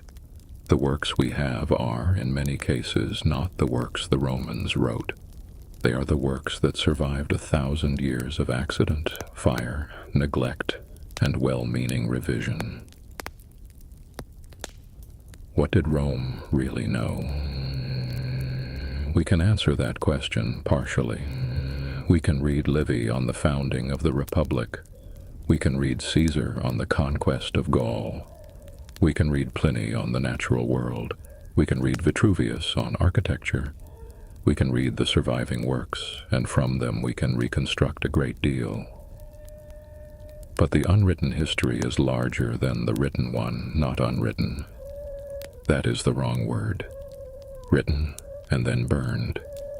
Written and then lost. Written and then quietly allowed to decay in storerooms whose keys were eventually misplaced. There are entire fields of Roman knowledge that we know existed only because the surviving authors mention them in passing. The Romans had a sophisticated meteorology based on centuries of observational records. We have almost none of those records. The Romans had a developed pharmacology with detailed studies of plant and mineral remedies. Most of the pharmacological literature is gone. The Romans had a mature philosophical tradition that integrated Greek learning with native Italian practical wisdom.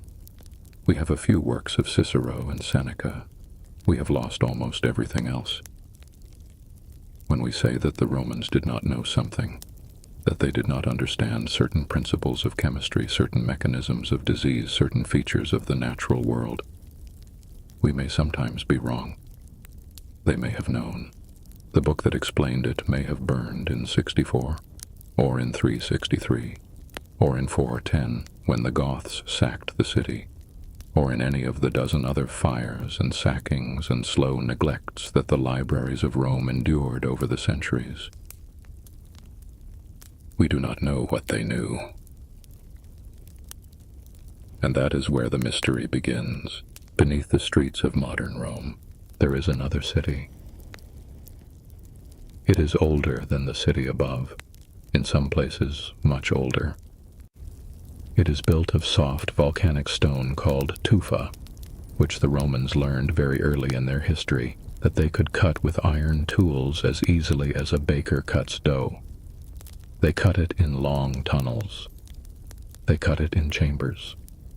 They cut it in galleries that ran for kilometers beneath the hills of the city, branching and rebranching, descending floor by floor into the rock, until in some places the tunnels reached down 5 or 6 levels below the surface, and the lowest galleries lay nearly 20 meters underground. In these tunnels, the Romans buried their dead. Not all of their dead. The wealthy of pagan Rome were usually cremated, their ashes placed in marble urns in family tombs along the great roads that led out of the city. The poor of pagan Rome were buried in mass graves outside the walls, in pits that were filled and refilled with the bodies of the unclaimed and the unknown. But there was a third category.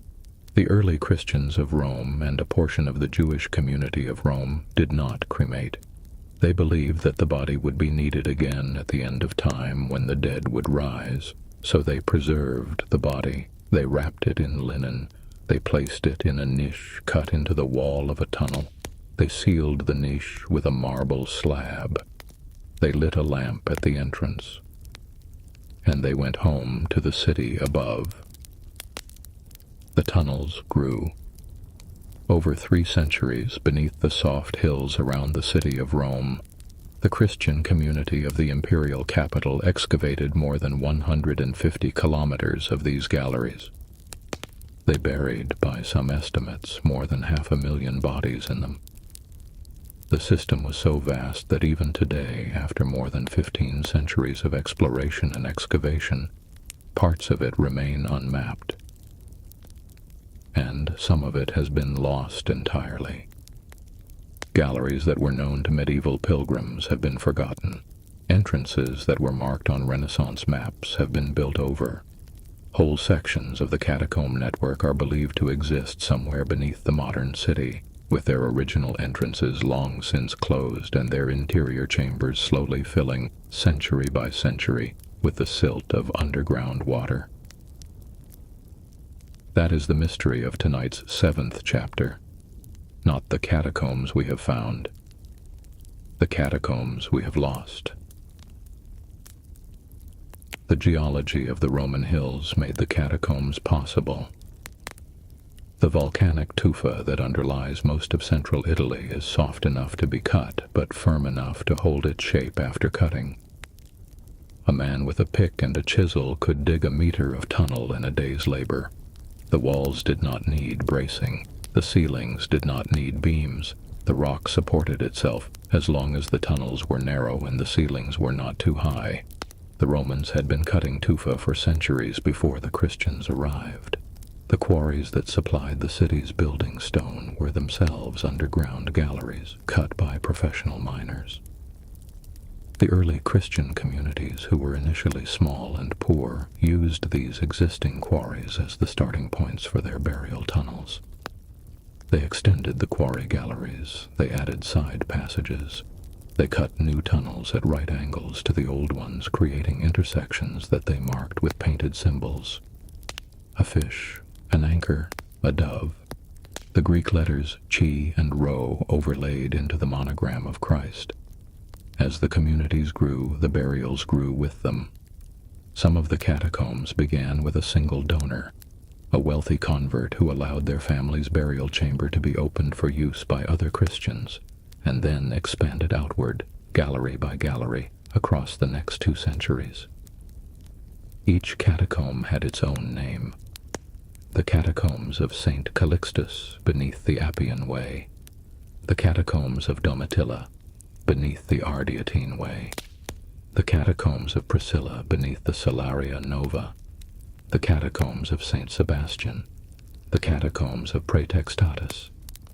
There were Jewish catacombs as well.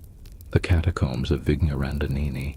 The catacombs of Villa Torlonia, built on the same model by the same techniques, for a community that shared with the Christians a belief in bodily resurrection and a corresponding aversion to cremation. The bodies were placed in niches called loculi, cut horizontally into the walls of the tunnels at a height that allowed several niches to be stacked one above another. A small inscription on the marble slab gave the name of the dead, sometimes with a brief epitaph, sometimes with a symbol of the person's profession or faith. At regular intervals along the tunnels, larger chambers had been carved out for family vaults and for collective worship. The Christians gathered in these chambers by lamplight to remember the martyrs and to celebrate the rituals of their faith. The atmosphere of the catacombs was, in its own time, not eerie. It was domestic. The dead were members of the community, placed in a quiet underground extension of the community's life. The living visited regularly. The lamps were tended. The slabs were inscribed. The tunnels echoed on certain feast days with singing. The catacombs were used as active burial sites for roughly 300 years. The earliest tunnels date from the late 2nd century of the Common Era, when the Christian community of Rome first grew large enough to need its own dedicated burial space. The latest tunnels date from the early 5th century, when the practice was gradually abandoned in favor of burial in churchyards above ground. Between these two endpoints, the catacombs grew continuously. Generations of Christians were buried in them. Bishops of Rome, the men we now call popes, were buried in them. Saints were buried in them. The martyrs of the persecutions under Decius and Diocletian and the other emperors who tried, in the 3rd and early 4th centuries, to suppress the Christian community of the empire. Those martyrs were buried in the catacombs, and their tombs became places of pilgrimage even before the persecutions ended. When the Emperor Constantine legalized Christianity in 313 of the Common Era, the catacombs entered a new phase. They were no longer hiding places. They were no longer the modest burial system of a persecuted minority. They became, for a brief period, the most prestigious cemeteries in the empire. Great churches were built above them. Pilgrims came from across the Mediterranean to pray at the tombs of the martyrs. The popes of the 4th century invested in elaborate decoration. Marble inscriptions, fresco paintings, carved sarcophagi that transformed sections of the catacombs into shrines. This was the high period. It did not last long. In the early 5th century, the Goths arrived. Alaric sacked Rome in 410. The countryside around the city where the catacomb entrances lay became dangerous. Travel from the city walls out to the catacomb sites, a journey of 1 or 2 kilometers along roads that ran through open fields, was no longer safe. The pilgrims stopped coming. The popes began transferring the bodies of the most important martyrs into churches inside the city walls, where they could be safely guarded. The catacombs were slowly emptied of their most precious occupants. The remaining graves were left in place, but the active use of the system ended. By the 7th century, the catacombs had been largely abandoned. The entrances were still known. The tunnels were still mapped, but no new bodies were placed in them, and the community that had tended them was gone. Over the next 800 years, the catacombs were quietly forgotten. The entrances grew over. The roads that had led to them were rerouted or abandoned. The agricultural landscape around the city changed. Fields were plowed, vineyards were planted, new buildings were erected, slowly, over the soft tufa hills that hid the tunnels below.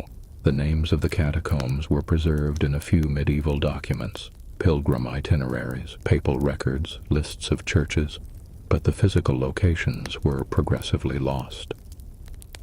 By the High Middle Ages, even the educated clergy of Rome were not always sure where the catacombs were.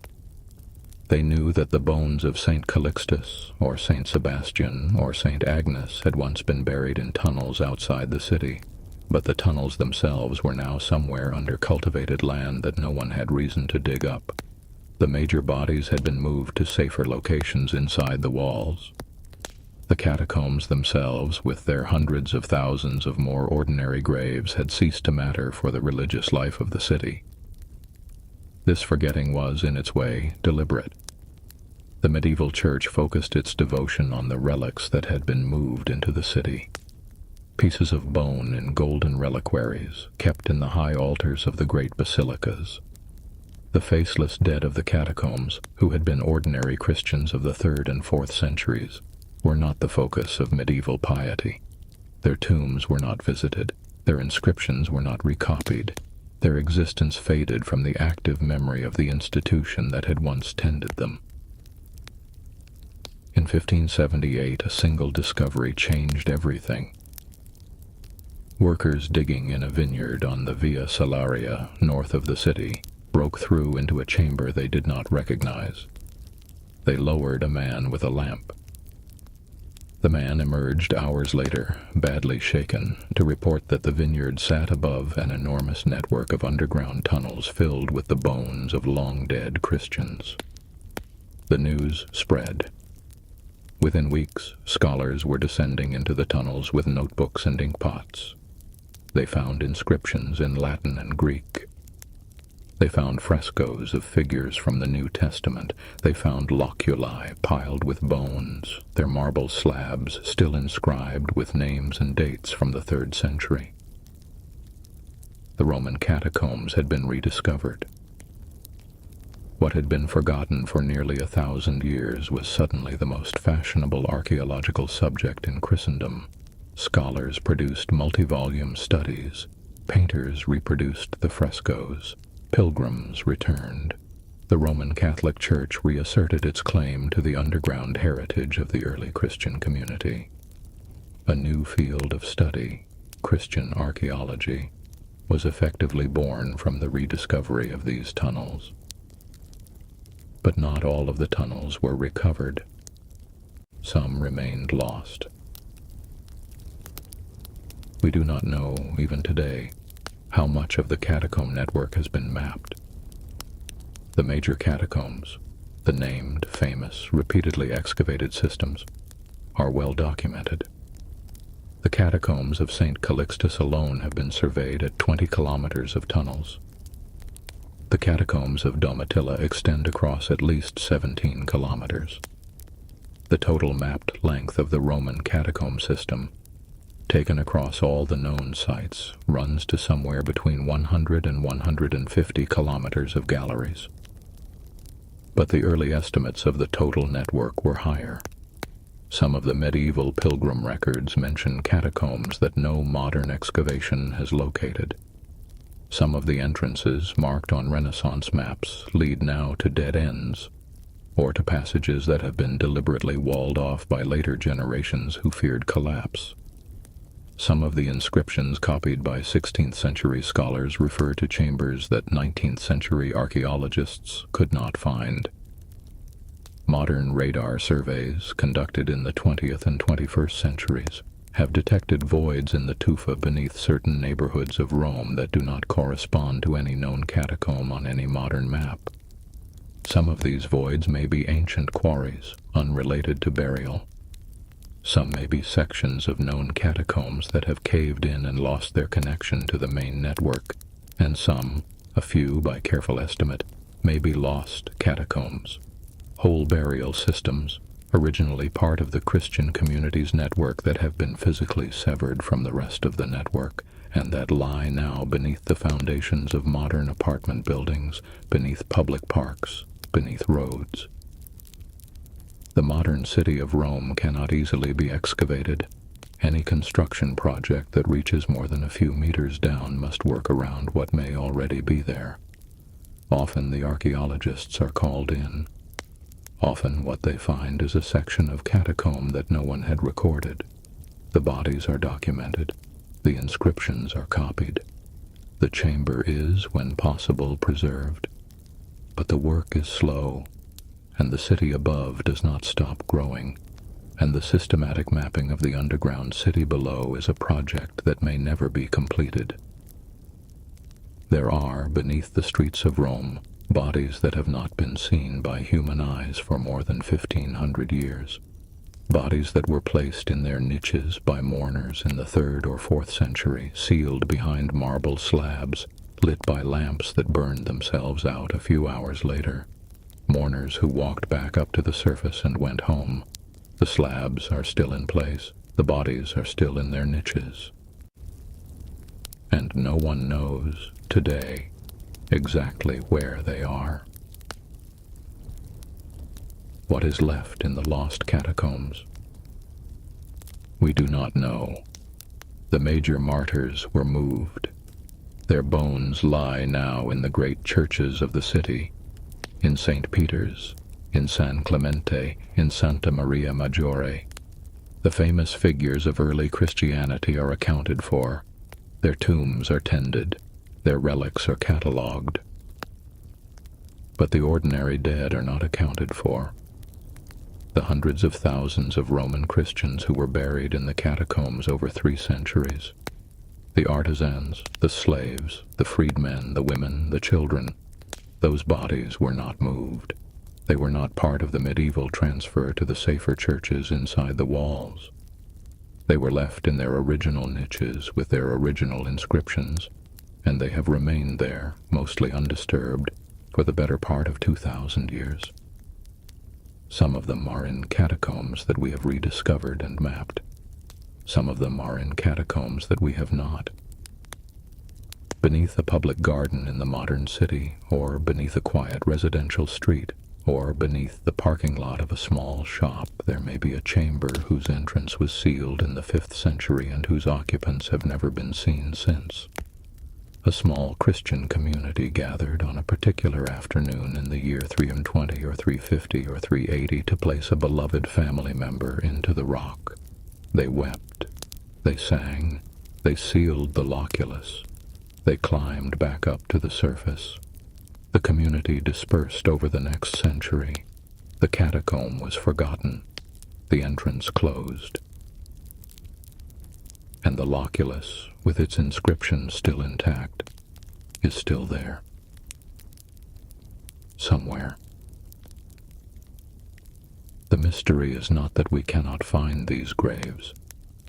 The mystery is that we know they exist, and we know we will probably never find most of them, and that the city above continues its daily life, its traffic, its commerce, its conversations, without any sense of how much of itself it is standing on top of. The city beneath the city is older than memory. It is filled with the dead of a faith that was, in its own time, a small and persecuted thing.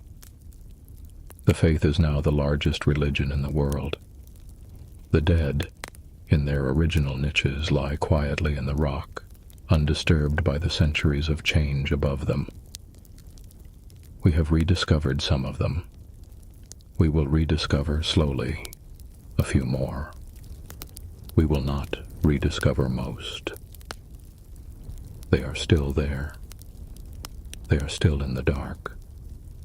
They are still, by the standards of their own faith, waiting. And that is where the mystery begins. Every year, on the morning of the 1st of January, a man climbed the steps of the Palatine hill in the city of Rome. He wore a long woolen robe. He carried no weapon. He was followed at a respectful distance by a small group of attendants. He climbed past the temples of the great gods of the Republic: Jupiter Optimus Maximus at the summit, Juno Moneta on the northern crest, the older shrines of Saturn and of Janus along the lower slopes. He climbed slowly. The ceremony was unhurried.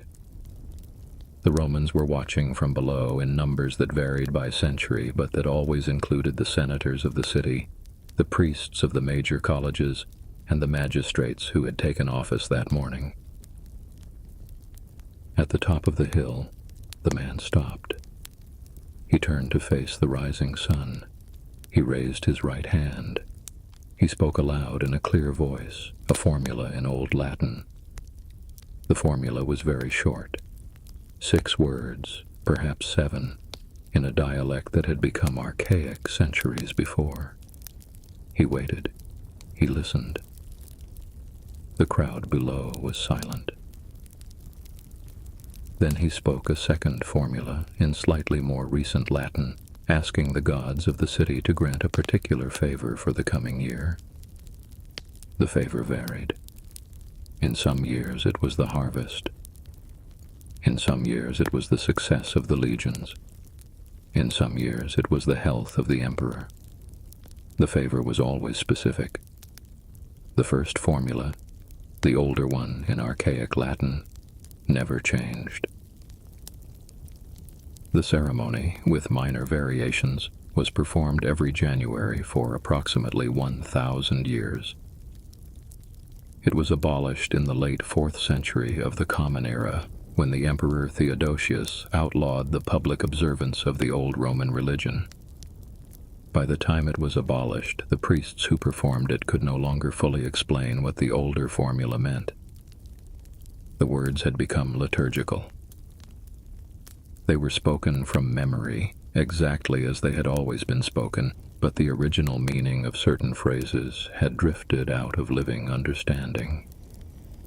The participants in the rite, the most senior priests of the Roman state, performed a ceremony whose central utterance they could only partially translate. That is the mystery of tonight's 8th chapter, not a forgotten ceremony. A ceremony whose practitioners had forgotten what it said. To understand how this could happen, it helps to understand how the religion of Rome accumulated. The Romans of the empire did not have a single coherent religious system. They had layers. The oldest layer was a set of rituals inherited from the small agricultural community that had founded the city in the 8th or 7th century before the Common Era.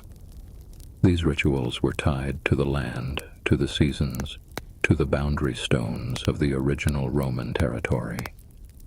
They were performed in Old Latin, a dialect that the Romans of the late Republic could read with effort but could not speak. The priests who performed them did so from carefully preserved written formulas kept in the archives of the priestly colleges, copied and recopied with obsessive care. On top of this old agricultural layer, the Romans had added over the centuries a series of borrowings. They had borrowed gods from the Etruscans, their northern neighbors. They had borrowed gods from the Greeks of southern Italy, and then from the Greeks of the Aegean. They had borrowed mystery cults from Egypt, from Persia, from Asia Minor. By the time of the empire, the religious landscape of the city was a vast accumulation of overlapping traditions, each with its own priesthoods, its own rituals, its own sacred texts, and its own characteristic language. The state religion, however, the public, official cult of the city, preserved the oldest layer with particular care. The priests of the most prestigious colleges, the pontifices and the augures and the fratres arvales, learned the ancient formulas as part of their training. They did not study the formulas as scholars. They learned them as ritual. The words were spoken exactly. The gestures were performed exactly.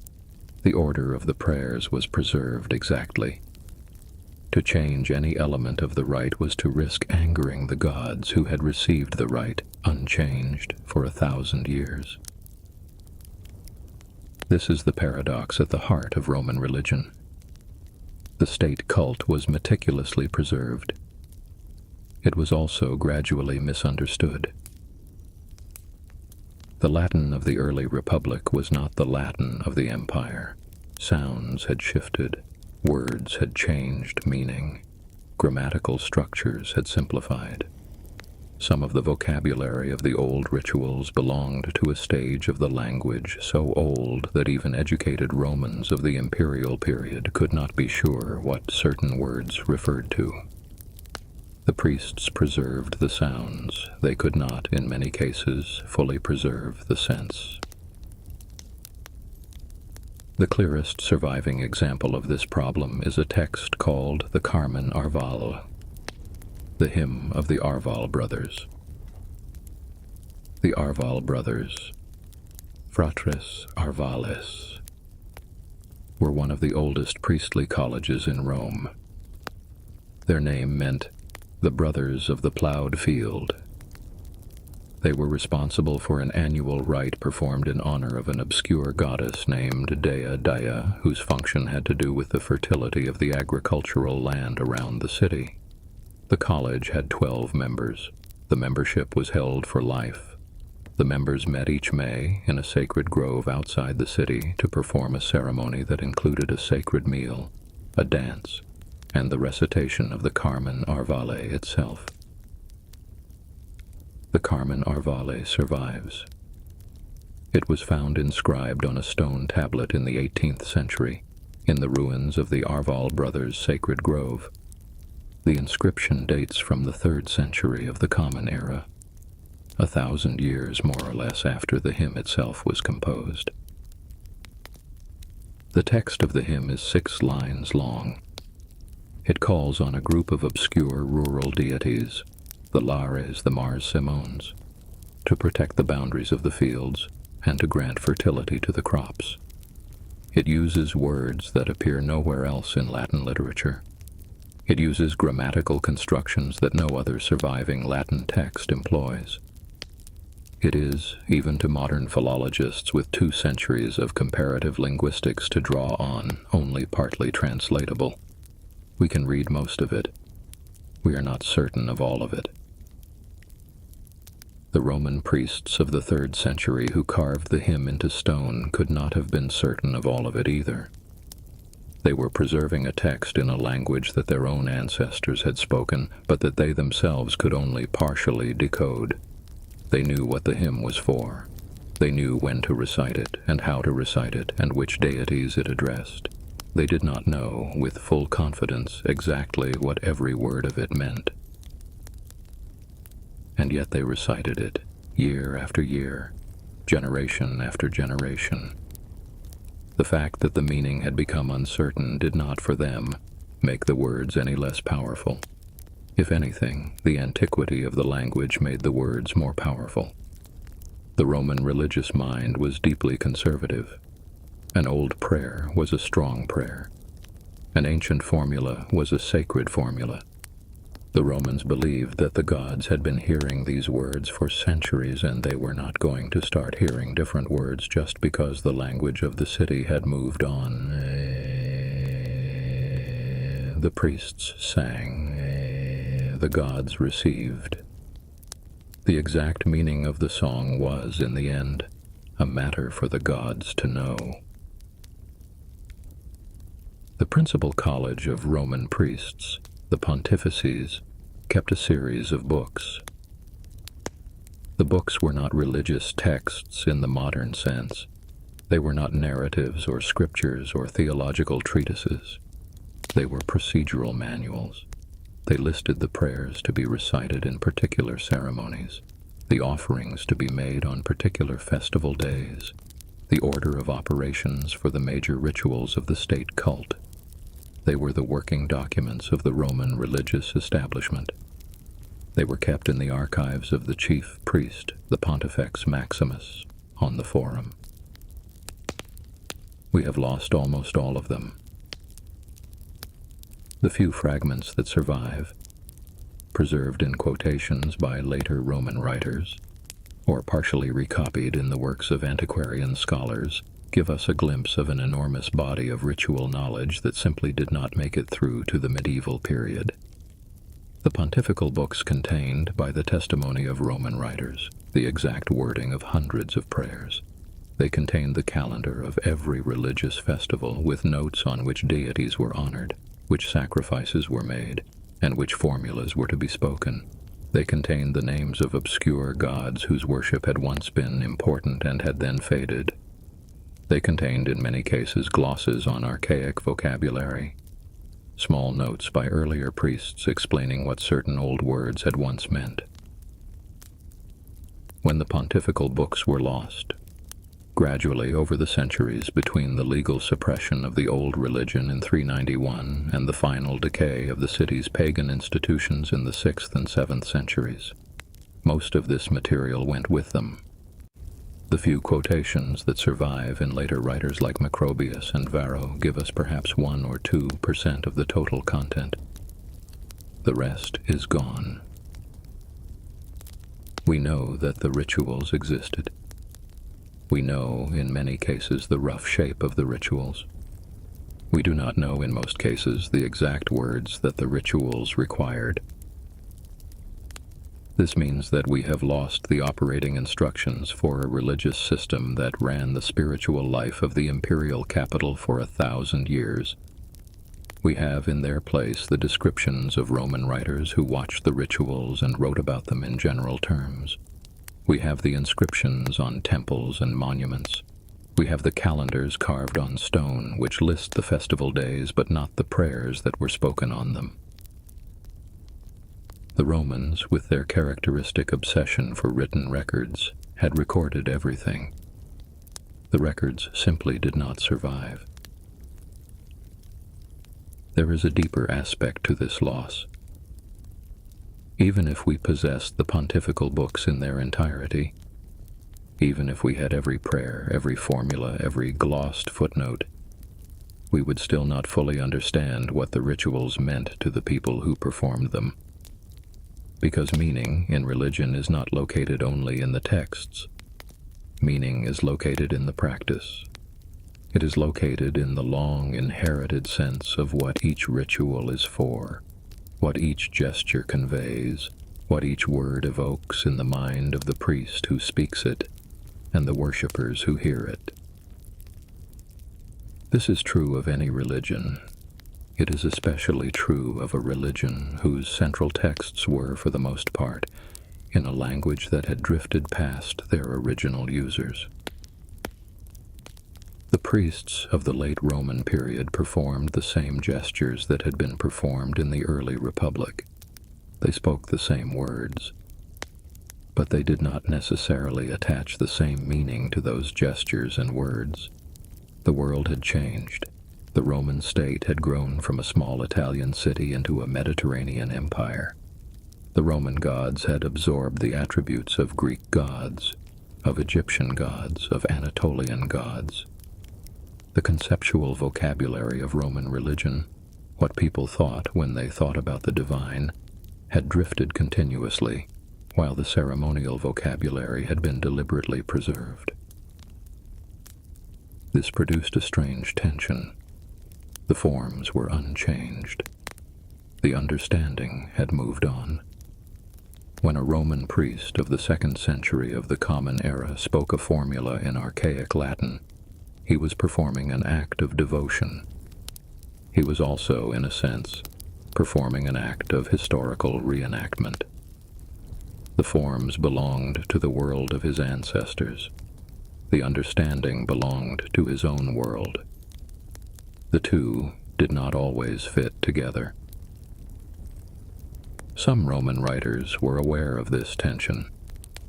Varro, the great antiquarian scholar of the 1st century before the Common Era, wrote a massive multi-volume work called Antiquitates Rerum Divinarum, Antiquities of Divine Matters, in which he tried to recover the original meanings of the old rituals. He researched the priestly books. He interviewed the senior priests. He compared the surviving evidence and tried to reconstruct the religious world of early Rome. His work was so authoritative that later writers quoted it for centuries. Most of it is lost. What survives in fragments and citations suggests that Varro himself was often uncertain. He could explain some of the old rituals. He could explain the etymology of some of the old names. He could not explain everything. The system was, even in the 1st century before the Common Era, partially opaque to its most learned interpreters. There was a small temple in the Forum dedicated to the god Janus. The temple was unusual. It had 2 doors facing east and west, with a single hall running between them. There was a statue of Janus inside, with 2 faces, one looking toward each door. There were no other furnishings of note. The temple was not used for sacrifices. It was not used for worship in the ordinary sense. It was used for one thing only. The doors were open in time of war. The doors were closed in time of peace. According to Roman tradition, the doors had been closed only 3 times in the first 700 years of the city's history. The first time in the reign of the 2nd king, Numa Pompilius. The second time after the conclusion of the First Punic War. The third time in 29 before the Common Era, when the Emperor Augustus closed them after his victory at Actium. The opening and closing of the doors of Janus was one of the most solemn ceremonies in Roman public life. Why? The Romans of the late Republic and the Empire could explain the ceremony in general terms. They said it was a sign that the state was at war or at peace. They said it represented the god's vigilance, or his blessing, or his protection of the city's gates. The explanations varied. They were not consistent. Different writers gave different accounts, often in the same century, often citing different ancient authorities. The truth is that no one fully knew. The ritual was old. It went back to the legendary kings of Rome in the period before written records. By the time the Romans began writing about it systematically, the original symbolism had been lost. The Romans preserved the form. They could not always reconstruct the meaning. This was not unusual. It was, in fact, characteristic of the deepest layer of Roman religion. The Romans were, in many of their most sacred rituals, performing acts that they only partly understood. They knew the acts had been performed since time immemorial. They knew the gods expected the acts to continue. They could not always say, when pressed, exactly what the acts were originally meant to signify. What does it mean to perform a rite whose meaning you do not fully know? The Romans had an answer of a sort. The answer was that meaning in religion was secondary to faithfulness. The gods did not care whether the worshipper understood the precise reference of each word. The gods cared that the words were spoken correctly, in the correct order, at the correct time, by the correct person. The Roman religious mind was deeply pragmatic. It valued accuracy above interpretation. It valued continuity above innovation. It valued the preservation of the form above the recovery of the sense. In this, the Roman religion was a kind of mirror to the empire that practiced it.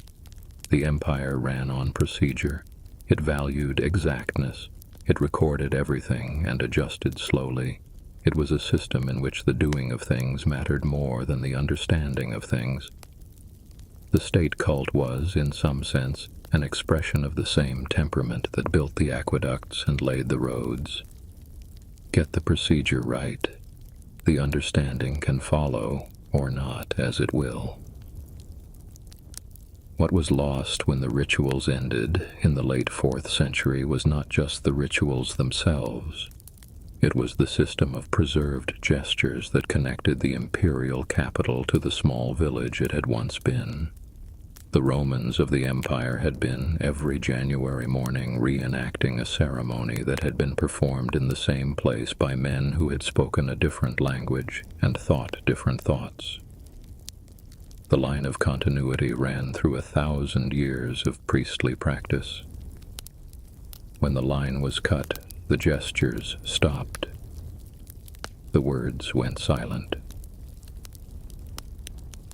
The temple of Janus is gone.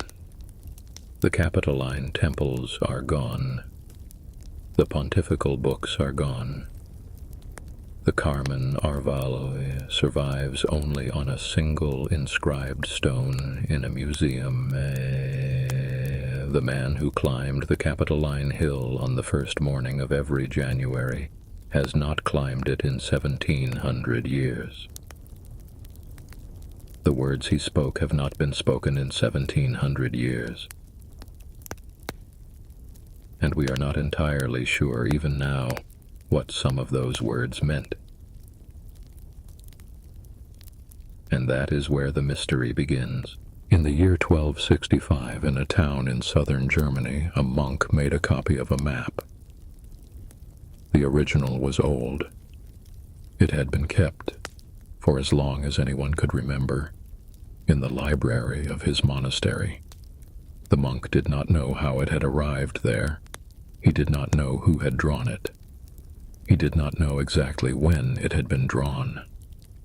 He knew only that the map was important, and that the parchment of the original was beginning to crack, and that if the map was to survive at all, it would have to be copied onto fresh material before the old one disintegrated. The monk worked carefully. He laid the original beside a long strip of clean parchment. He copied the roads. He copied the rivers. He copied the small painted images of cities, towers, walls, gates. He copied the Latin names of provinces and peoples. He copied, where he could, the symbols that marked harbors and mountains and forests. The work took weeks. When he was done, he returned the original to its case in the library and set the new copy beside it. The original is now lost. We do not know what became of it. The monk's copy survived. It was rediscovered in the late 15th century by a German humanist named Conrad Keltis, who recognized that the strange rolled parchment in the monastery's library was something extraordinary. Keltis bequeathed it to a friend in Augsburg named Conrad Peutinger, after whom the map is now named. It is called the Peutinger Table, the Tabula Peutingeriana. It is today kept in the Austrian National Library in Vienna. It measures roughly 7 meters long and 34 centimeters tall, an enormous strip like an ancient scroll depicting the entire known world from the Atlantic coast of Spain to the eastern boundaries of the Roman Empire and continuing past those boundaries into India and Sri Lanka and the western edges of China. It is the only surviving map of its kind from the ancient world. And what it shows is not entirely the world that existed. To understand the Peutinger Table, one must first understand what it was for. It was not a map in the modern geographical sense. It was not drawn to scale. It was not concerned with the accurate representation of coastlines or the precise positioning of mountains. It was a road map. Its purpose was to display, in a form that could be read at a glance, the network of Roman roads that connected the cities of the empire and the lands beyond it. For this purpose, the cartographer had distorted geography deliberately.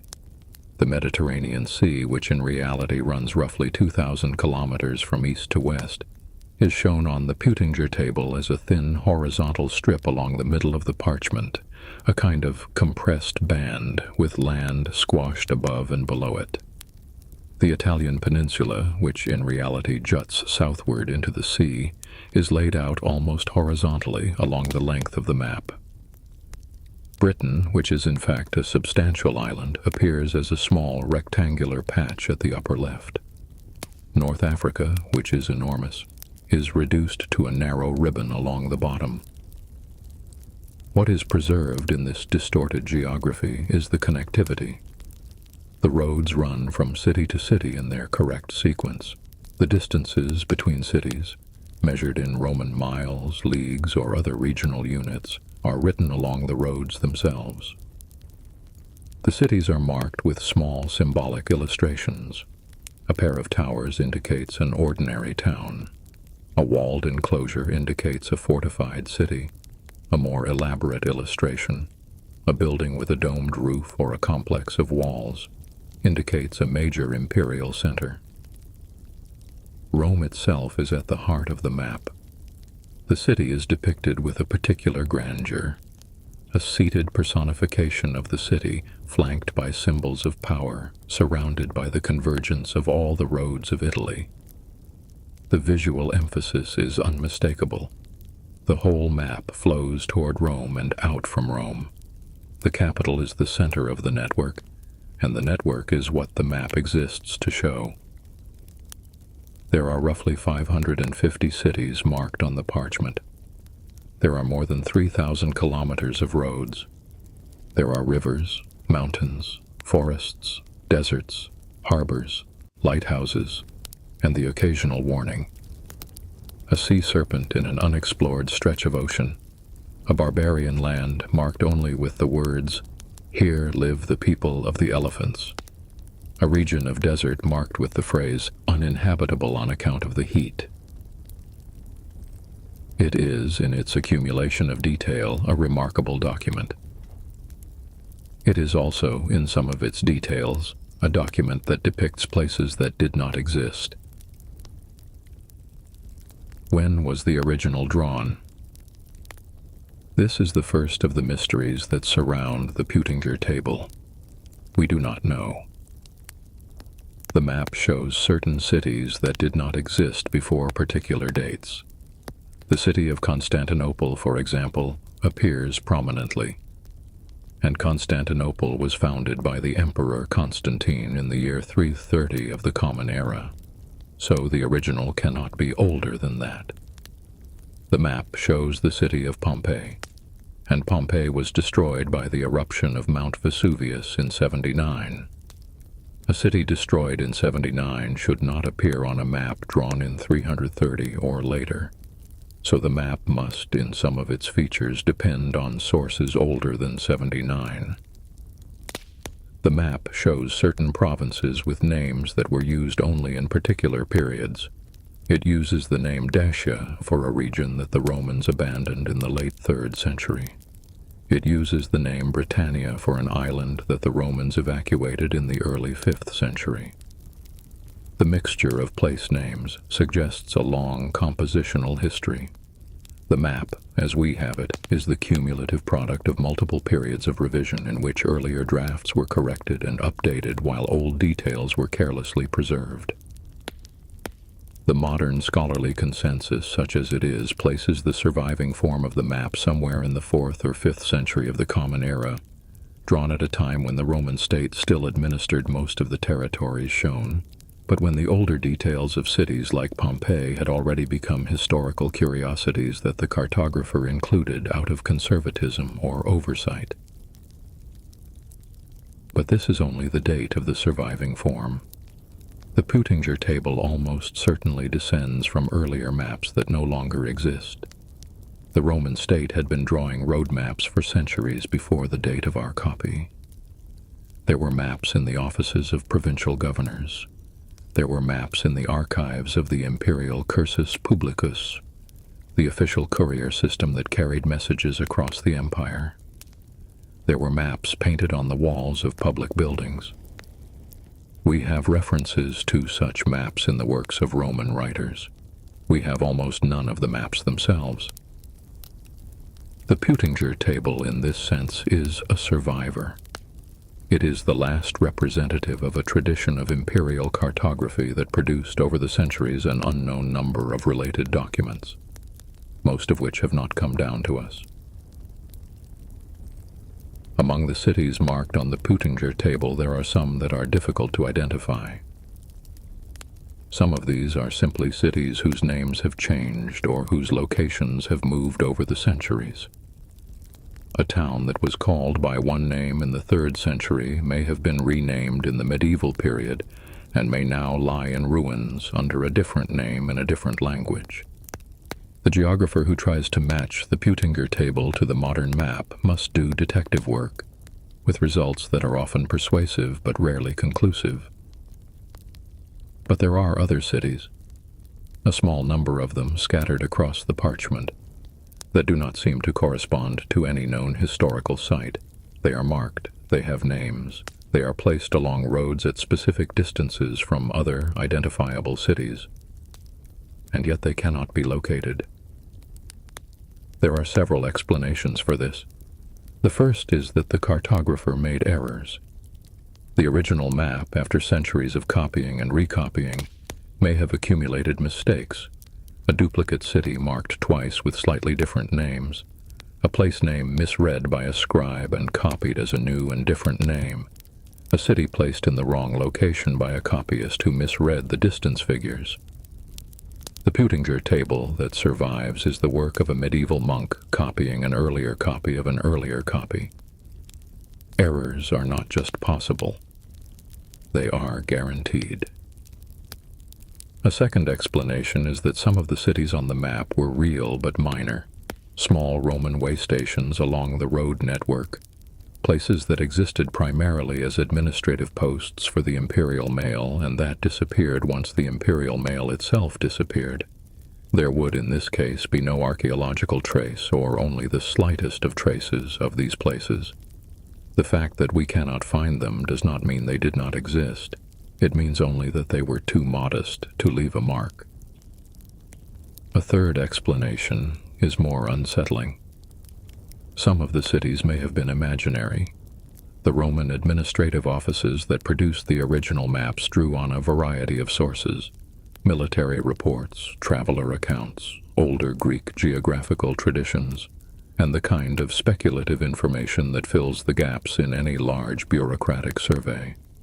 Not all of these sources were reliable. Some of them may have included places that had been reported in error, or that had been confused with similar-sounding places elsewhere, or that had simply been invented by reporters who wanted to fill out a list. The Roman Empire was large. Its administrative reach was incomplete. The men who drew the maps could not personally verify every claim. They wrote down what they were told. Some of what they were told was wrong. Beyond the well-mapped Roman provinces, the Putinger table extends into territories that the cartographer did not fully know. The eastern end of the map shows India. It shows Sri Lanka. It shows land masses that gesture toward the further east, vague shapes labeled with names that the Romans had heard but had rarely seen. The map's depiction of these lands is not the result of direct Roman surveying. It is the result of compilation from the reports of merchants who had traveled the trade routes, from Greek geographical writers like Strabo and Ptolemy, and from the dim memories preserved in the imperial archives of expeditions that had ventured eastward in the centuries before. In these eastern reaches, the map is not so much a record of geography as a record of hearsay. The roads where they appear are guesses. The cities are based on names that the Romans had heard at second or third hand. The mountains are drawn schematically with no claim to accurate placement. The whole region functions on the parchment as a kind of horizon, a representation of the limits of Roman knowledge, depicted with the visual conventions of a map, but with little of a real map's reliability. Similar things happen at the western edge, where the map shows the Atlantic coasts of Spain and Mauritania. The geographical knowledge of the Atlantic, even at the height of the empire, was thin. The Romans had ports along the coast. They had occasional voyages to the Canary Islands, to the western shores of Africa, perhaps as far as the Cape Verde region. They did not have, in any systematic way, an exploration of the deeper Atlantic. What the map shows in these western regions is, again, a mixture of real knowledge and inherited speculation. The result is a map whose interior, the well-administered Roman provinces, is reliable to a high degree, and whose edges fade into uncertainty. The roads of Italy are correctly drawn. The roads of central Gaul are correctly drawn. The roads of Spain, of the Balkans, of Asia Minor, of Syria, of Egypt, of North Africa are largely correct. The further from this administrative core one travels on the parchment, the less one can trust what one is seeing. This is honest in its way. A modern map sets out to depict the whole world with equal confidence. The Putinger table, by accident or by design, displays its own gradient of certainty. The cartographer drew what he knew with care, and what he did not know with vagueness. The viewer, looking at the parchment, can see the edges of Roman knowledge as clearly as the center of it. The Putinger table is not, in the end, a document only about geography. It is a document about administration. It is the map a Roman official would have wanted on his wall, not because it would help him navigate a journey, but because it would help him understand the system of which he was a part. The map shows the cursus publicus. It shows the network of roads, way stations, and post houses that connected the empire's communications. It shows where the imperial mail could go, and how long it would take to get there. It shows the distances that a courier would have to ride. It shows the cities at which a traveler could change horses, find lodging, and report his progress. In this sense, the map is a document of imperial connectivity. Its compressed and distorted geography is the geography of someone who cares less about the shape of the coastlines than about the connection of the cities. The Mediterranean is squashed because for the administrator the Mediterranean is a barrier that ships cross, not a territory to be mapped in itself. Italy is laid flat because for the courier, Italy is a corridor that the road runs through, not a landmass to be experienced from above. The map is, in this sense, an aerial photograph of an empire's nervous system. And the empire it depicts, the empire as a coherent administrative network connecting cities from Britain to India by road, did not really exist by the time the surviving copy was made. By the 4th and 5th centuries, the western half of the empire was beginning to fragment. The roads were still there, but the administration that had maintained them was weakening. By the 7th century, the cursus publicus had largely collapsed. The cities along the roads were still inhabited, but they were no longer connected by a coherent imperial system. The map continued to show a network that, on the ground, was breaking apart. This is the deeper sense in which the Peutinger table is the map of an empire that did not exist. The empire it depicted had once existed, in something like the form shown. By the time the map reached its final form, parts of that empire had already begun to dissolve. By the time the medieval monk copied the parchment in 1265, the empire was 1,000 years gone. The roads were still in the ground in many places. The names were still on the milestones. But the system that had given the network its meaning had ended long before. The Peutinger table sits today in a case in Vienna. The light is kept low to preserve the parchment. The map is rarely displayed in full. Its length is so great that it is usually shown in sections or in facsimile or in digital reproduction. To see the full original with the unbroken strip of 7 meters of painted territory is a rare experience. What one sees when one sees it is not really a map. It is a record of what one civilization knew, and thought it knew and remembered, about the geography of the world it administered. The roads on the parchment are real. Most of them survive in their alignment, if not in their stones, as the modern road network of Europe and the Mediterranean. The cities on the parchment are mostly real. Many of them are the same cities that are still inhabited today. The administrative system that connected them, the system that gave the map its purpose, is gone. The empire is gone. The cartographers are gone. The monk who copied the surviving parchment is gone, with no surviving name and no record of his life beyond the work he completed. But the map remains. It sits in its case in Vienna, in low light, with the cracks of 7 centuries running across its surface. The roads still run. The cities still glow with their small painted towers. The seas are still thin and compressed. The world is still laid out in the visual logic of a Roman administrator, as if all the courses of all the roads still led, ultimately, to a city that has not been the capital of an empire for 1,500 years.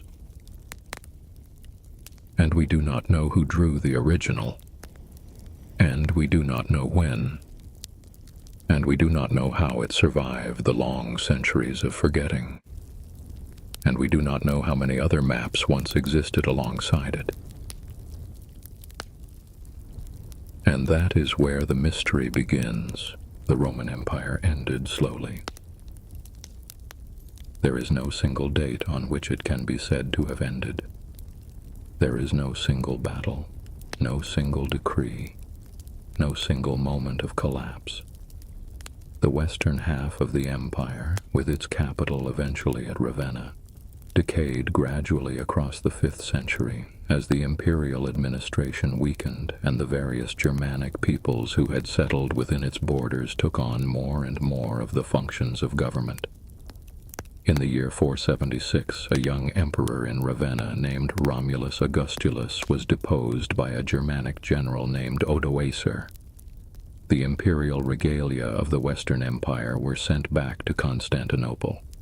There was no new Western emperor after Romulus Augustulus. The line ended quietly with little ceremony. But the city of Rome remained. The Senate continued to meet. The Pope increasingly took on the role that the emperor had once played in the spiritual life of the city. The aqueducts still ran. The roads still carried traffic. The libraries, what survived of them, still held their scrolls. The catacombs were still beneath the streets. The temples were closed. The rituals had ended, but the buildings themselves remained, slowly being absorbed into the new Christian city that rose around them. The eastern half of the empire continued for another 1,000 years. The Roman state, in its eastern capital of Constantinople, governed the eastern Mediterranean and parts of the Balkans until the city itself fell to the Ottoman Turks in 1453. The Eastern Romans called themselves Romans. They spoke Greek. They administered a state that traced its laws and its institutions directly back to the days of Augustus. Modern historians call them the Byzantines. They never called themselves anything other than Romans. In the West, the memory of the empire faded slowly. The roads remained in many places for centuries. The aqueducts ran in some cities until the medieval period. The Latin language survived as the language of the church and the universities. The Roman law was rediscovered in the 11th and 12th centuries and became the foundation of the legal systems of much of Europe. The empire did not so much end as dissolve into the cultures that succeeded it. What this means for the 9 mysteries we have considered tonight is that none of them had a single moment of loss. Each of them faded across centuries. The concrete continued to grow stronger in the harbors while the workshops that produced it closed. The lead pipes continued to deliver water while the chemistry that contaminated it was forgotten. The 9th Legion vanished from the records and remained vanished. The Antikythera mechanism sank into the sea and waited there for nearly 2,000 years. The libraries burned across multiple centuries in a long succession of fires. The catacombs were sealed and forgotten in the long quiet of the early medieval period. The rituals on the Palatine went silent in the late 4th century. The maps remained on increasingly cracked parchment in monasteries that no longer remembered what the maps were for. The Roman Empire, in this sense, did not die. It went quiet. What did the people of the medieval West, who lived among the ruins of the empire, actually know about what they had inherited? Less than we might think. The educated clergy of the early medieval period had access to certain Roman texts. The works that had been copied into monastic libraries before the great fires and the long decays. They read Virgil and Cicero and parts of Livy. They read the surviving works of the Church Fathers, who had themselves quoted Roman authors in their writings. They read the books of Roman law that had been preserved in legal compendia. They read, when they could find them, the technical manuals of agriculture and architecture that had been useful enough to be repeatedly recopied. They did not read most of what we have discussed tonight. They did not have the pontifical books that would have explained the rituals on the Palatine. They did not have the geographical treatises that would have explained the original sources of the Putinger table. They did not have the technical manuals that explained how Roman concrete was actually made. They did not have the histories that would have explained what happened to the 9th Legion. They had access to a curated and accidentally selected fraction of Roman writing, and they used that fraction as well as they could. This is the strange feature of cultural inheritance. The medieval West thought of itself as the continuation of the Roman world. It used Roman law. It spoke a Roman language. It preserved Roman buildings. It honored Roman authors. And yet in many of the most concrete senses, how to mix concrete, how to manage water systems, how to build precision instruments, how to administer a long-distance road network, it had lost the practical knowledge of the civilization it imitated. The ruins of Rome stood in the medieval city. The medieval Romans walked past them daily. They built their churches in the shells of the old temples. They reused the columns of the old basilicas in their cathedrals. They quarried the marble of the old monuments for new building stone. They lived among the bones of a civilization whose internal workings they no longer fully understood. This is the situation that all of tonight's mysteries share. They are not mysteries because the Romans were primitive. They are mysteries because the chain of practical knowledge was broken. The Romans knew how to do many things. Most of what they knew was carried in the hands and minds of working professionals: masons, engineers, physicians, cartographers, priests. When the workshops closed, the knowledge in those hands was lost. The books that might have preserved that knowledge in writing were, for the most part, never written or were lost in the fires.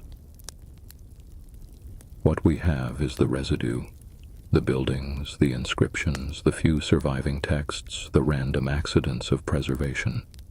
From this residue, modern scholarship reconstructs what it can. Let us return briefly to what we have considered tonight. The opening of the night reminded us of the long quiet of Roman history, of how much had happened and how much had been forgotten in the centuries between the founding of the city and the final dissolution of the empire. The first mystery was the concrete, the strange chemistry of Roman maritime concrete, which absorbs seawater and grows stronger across centuries. The lost ingredient, the specific volcanic ash from the Bay of Naples that the Romans used without fully knowing why it worked. The workshops that mixed and poured that concrete, and the harbors and breakwaters and bridges that still stand 2,000 years later in the waters of the Mediterranean. The second mystery was the lead, the network of aqueducts and pipes that brought water to the cities of the empire, the slow contamination, the dissolved lead, the sweetened wine, the cumulative effect on the bones and minds of generations of Roman citizens, the silence of the Roman writers on the subject, and the difficulty of knowing how much harm the system caused. The third mystery was the legion. The 9th Legion Hispana, last clearly attested in northern Britain in the early 2nd century. The silence of the records that should have explained its fate. The various theories, destruction in Britain, transfer to the East, dissolution and reassignment, and the failure of any single theory to fully account for the evidence. The fourth mystery was the mechanism, the Antikythera device, the bronze astronomical computer recovered from a Roman shipwreck, the precision of its gear trains, the sophistication of its calculations, and the absence of any other surviving device of similar complexity. The fifth mystery was the library. The great fires of Imperial Rome, the fire of 64, the fire of the Palatine Library in 363, the long subsequent decays, and the catastrophic loss of Roman writing that resulted from them. The sixth mystery was the Catacombs, the network of underground burial galleries beneath the city of Rome, cut into the soft tufa stone over 3 centuries by the early Christian community. The long medieval forgetting of these tunnels, and their dramatic rediscovery in 1578. The sections that remain unmapped today, beneath the modern streets, with their original occupants still in their original niches. The seventh mystery was the Rite, the annual ceremony performed every January on the Capitoline Hill in which the senior priests of the Roman state recited formulas in archaic Latin whose original meaning had drifted out of living understanding. The eighth mystery was the map. The Putinger table, the only surviving Roman road map of its kind, with its compressed geography and its painted cities and its careful depiction of an imperial network that, by the time the map reached its final form, had already begun to dissolve. These were the 8 mysteries. They are not, of course, all the mysteries. Roman history is full of unanswered questions. We have considered a small selection of them tonight, chosen because they share a common feature. What is the common feature? The mysteries of Roman history are not, in general, mysteries of distant or exotic origin. They are not mysteries of a primitive people whose techniques we cannot understand. The Romans were a sophisticated civilization, in many ways more sophisticated than the medieval cultures that succeeded them. They built precision instruments. They produced extensive written records. They administered a continental empire with a coherent system of laws and a functioning postal service. They had philosophers and physicians and engineers. They were not, in the conventional sense, an ancient people. They were instead a civilization whose continuous record was broken. The break did not happen all at once. It happened across centuries in the form of accumulated losses. A library burned. A workshop closed. A trade route was abandoned. A priesthood declined. A skill that had been passed from master to apprentice for generations stopped being passed because the master had no apprentice, or the apprentice did not survive, or the institution that supported the training disappeared. Each individual loss was small. None of them, taken alone, would have produced the dark gaps in our understanding of the Roman world that we have now. Their cumulative effect is what produced those gaps. This is the deeper meaning of the mysteries we have considered tonight. They are not a series of strange episodes from a remote past.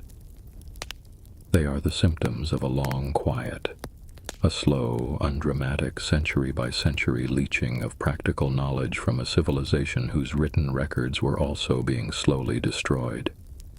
The mysteries are not anomalies. They are what remains visible of a much larger pattern of loss, most of which we cannot now see, because the evidence of what we have lost is itself among the things we have lost. It is a humbling realization. Every civilization, including our own, will face the same kind of cumulative loss eventually. The texts that we now consider preserved are preserved only as long as the institutions that preserve them survive. The skills we now consider permanent are permanent only as long as the practitioners who hold them continue to practice. The maps and the manuals and the working knowledge that we now take for granted will, in time, become as fragile as the pontifical books and the Antikythera workshops and the technical manuals of the imperial cursus publicus. What does it mean to study a civilization whose own internal life we can never fully reconstruct?